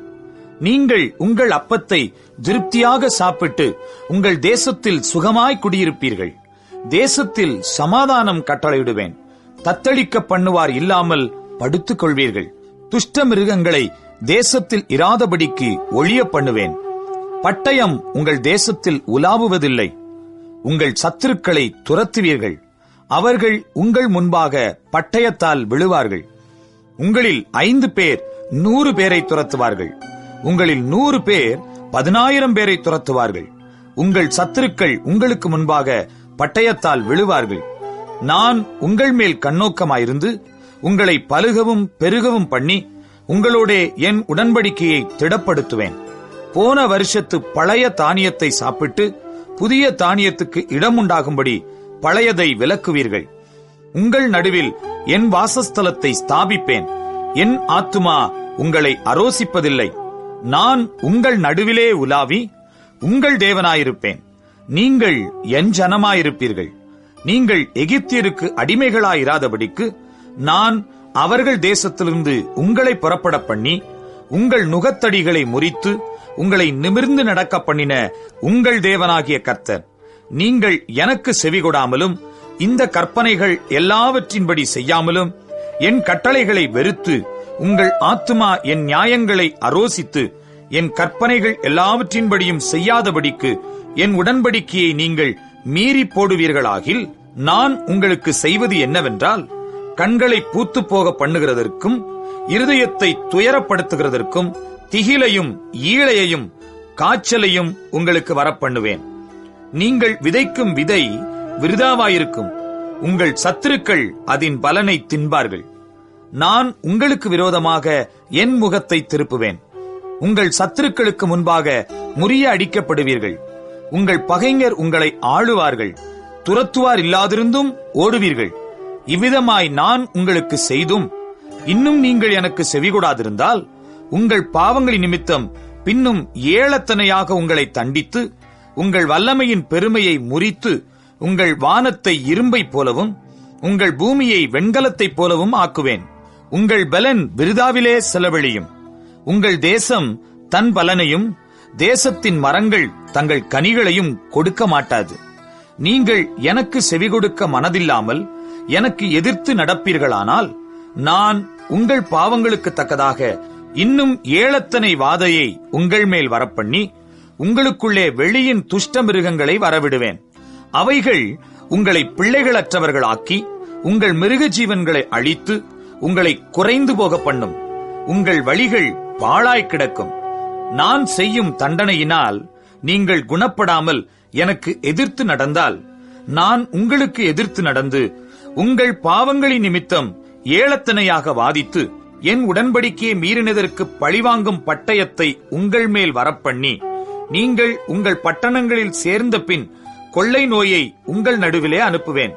சத்துருவின் கையில் ஒப்புக் கொடுக்கப்படுவீர்கள். உங்கள் அப்பம் என்னும் ஆதரவு கோலை நான் முறித்து போடும்போது 10 ஸ்திரீகள் ஒரே அடுப்பில் உங்கள் அப்பத்தை சுட்டு அதை திரும்ப உங்களுக்கு நிறுத்து கொடுப்பார்கள். நீங்கள் சாப்பிட்டும் திருப்தி அடைய மாட்டீர்கள். இன்னும் இவைகள் எல்லாவற்றாலும் நீங்கள் எனக்கு செவிகொடாமல் எனக்கு எதிர்த்து நடந்தால் நானும் உக்கிரத்தோடே உங்களுக்கு எதிர்த்து நடந்து நானே உங்கள் பாவங்களின் நிமித்தம் உங்களை ஏளத்தனையாய் தண்டிப்பேன். உங்கள் குமாரரின் மாம்சத்தையும் உங்கள் குமாரத்திகளின் மாம்சத்தையும் புசிப்பீர்கள். நான் உங்கள் மேடைகளை அழித்து உங்கள் விக்கிரக சிலைகளை நிர்த்துளியாக்கி உங்கள் உடல்களை உங்கள் நரகலான தேவர்களுடைய உடல்கள் மேல் எறிவேன். என் ஆத்துமா உங்களை அரோசிக்கும். நான் உங்கள் பட்டணங்களை வெறுமையும் உங்கள் பரிசுத்த ஸ்தலங்களை பாழுமாக்கி உங்கள் சுகந்த வாசனையை முகராதிருப்பேன். நான் தேசத்தை பாழாக்குவேன். அதிலே குடியிருக்கிற உங்கள் சத்துருக்கள் பிரமிப்பார்கள். ஜாதிகளுக்குள்ளே உங்களை சிதற அடித்து உங்கள் பின்னாக பட்டயத்தை உருவுவேன். உங்கள் தேசம் பாழும், உங்கள் பட்டணங்கள் வனாந்தரமுமாகும். நீங்கள் உங்கள் சத்துருக்களின் தேசத்தில் இருக்கும்போது தேசமானது பாழாய் கிடக்கிற நாளெல்லாம் தன் ஓய்வு நாட்களை ரம்மியமாய் அனுபவிக்கும். அப்பொழுது தேசம் ஓய்வடைந்து தன் ஓய்வு நாட்களை ரம்மியமாய் அனுபவிக்கும். நீங்கள் அதிலே குடியிருக்கும் போது அது உங்கள் ஓய்வு வருஷங்களில் ஓய்வடையாதபடியினாலே அது பாழாய் கிடக்கும் நாளெல்லாம் ஓய்வடைந்திருக்கும். உங்களில் உயிரோடு மீதியாயிருப்பவர்களின் இருதயங்கள் தங்கள் சத்துருக்களின் தேசங்களில் மனத்தளர்ச்சி அடையும்படி செய்வேன். அசைகிற இலையின் சத்தமும் அவர்களை ஓட்டும். அவர்கள் பட்டயத்திற்கு தப்பி ஓடுகிறது போல ஓடி துரத்துவார் இல்லாமல் விழுவார்கள். துரத்துவார் இல்லாமல் பட்டயத்துக்கு முன் விழுவது போல ஒருவர் மேல் ஒருவர் இடறி விழுவார்கள். உங்கள் சத்துருக்களுக்கு முன் நிற்க உங்களுக்கு பலன் இராது. புறஜாதிகளுக்குள்ளே அழிந்து போவீர்கள். உங்கள் சத்துருக்களின் தேசம் உங்களை பட்சிக்கும். உங்களில் தப்பினவர்கள் தங்கள் அக்கிரமங்களின் நிமித்தமும் தங்கள் பிதாக்களின் அக்கிரமங்களின் நிமித்தமும் உங்கள் சத்துருக்களின் தேசங்களில் வாடி போவார்கள்.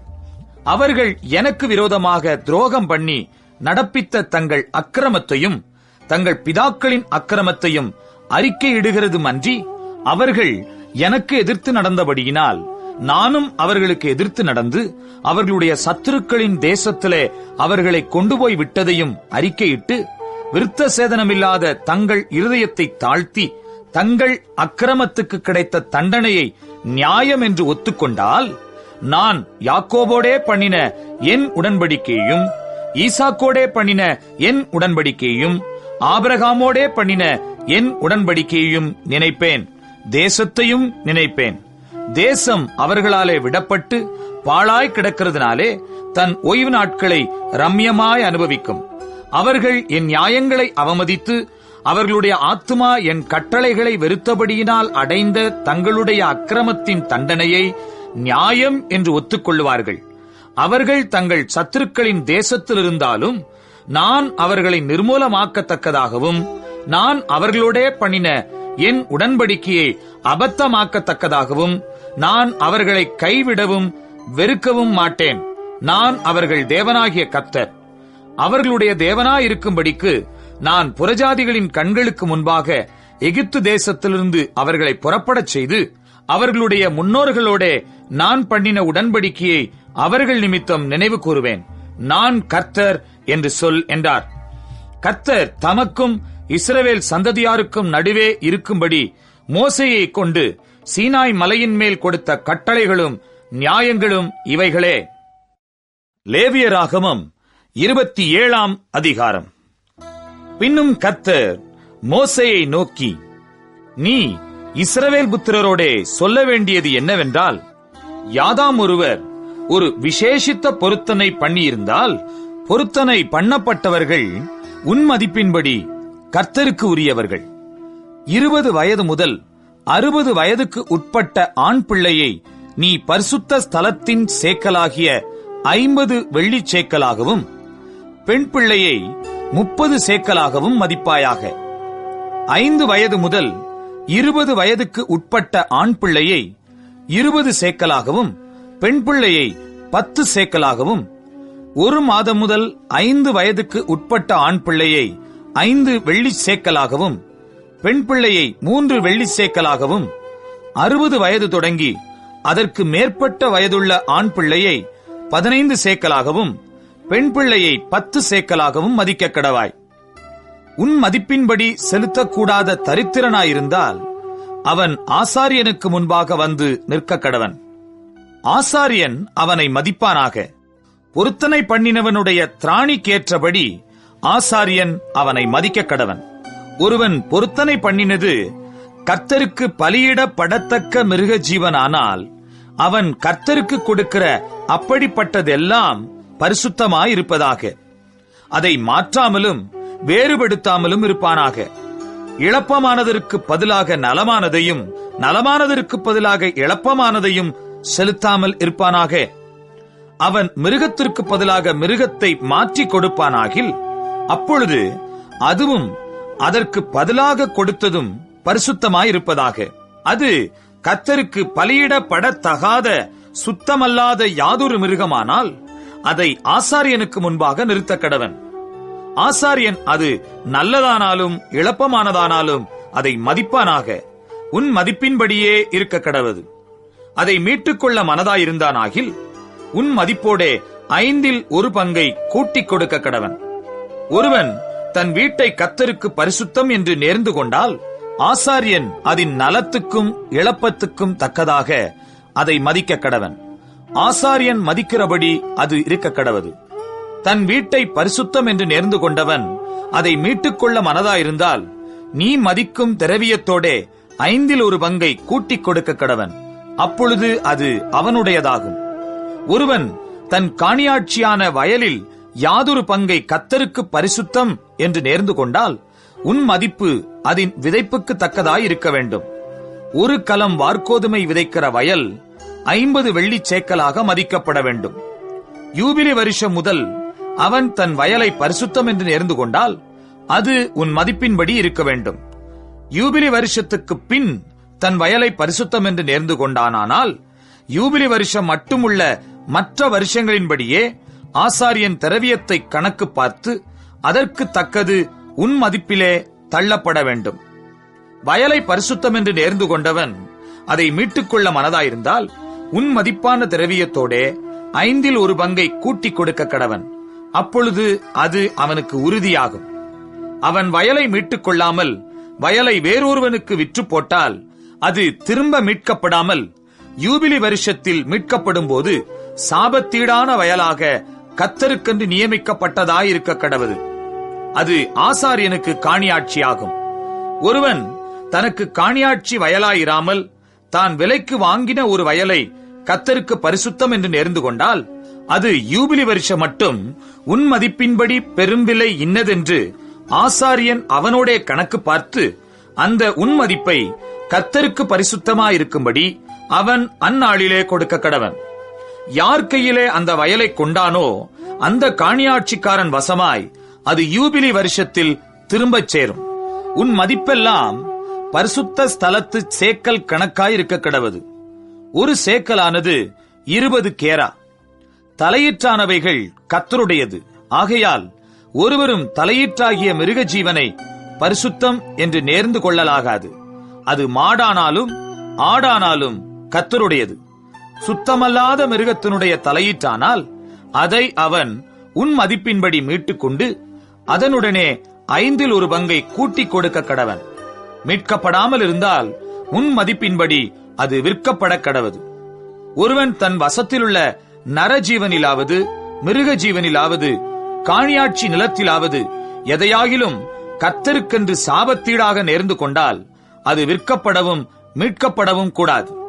நேர்ந்து கொள்ளப்பட்டவைகள் எல்லாம் கர்த்தருக்காக பரிசுத்தமாயிருக்கும்.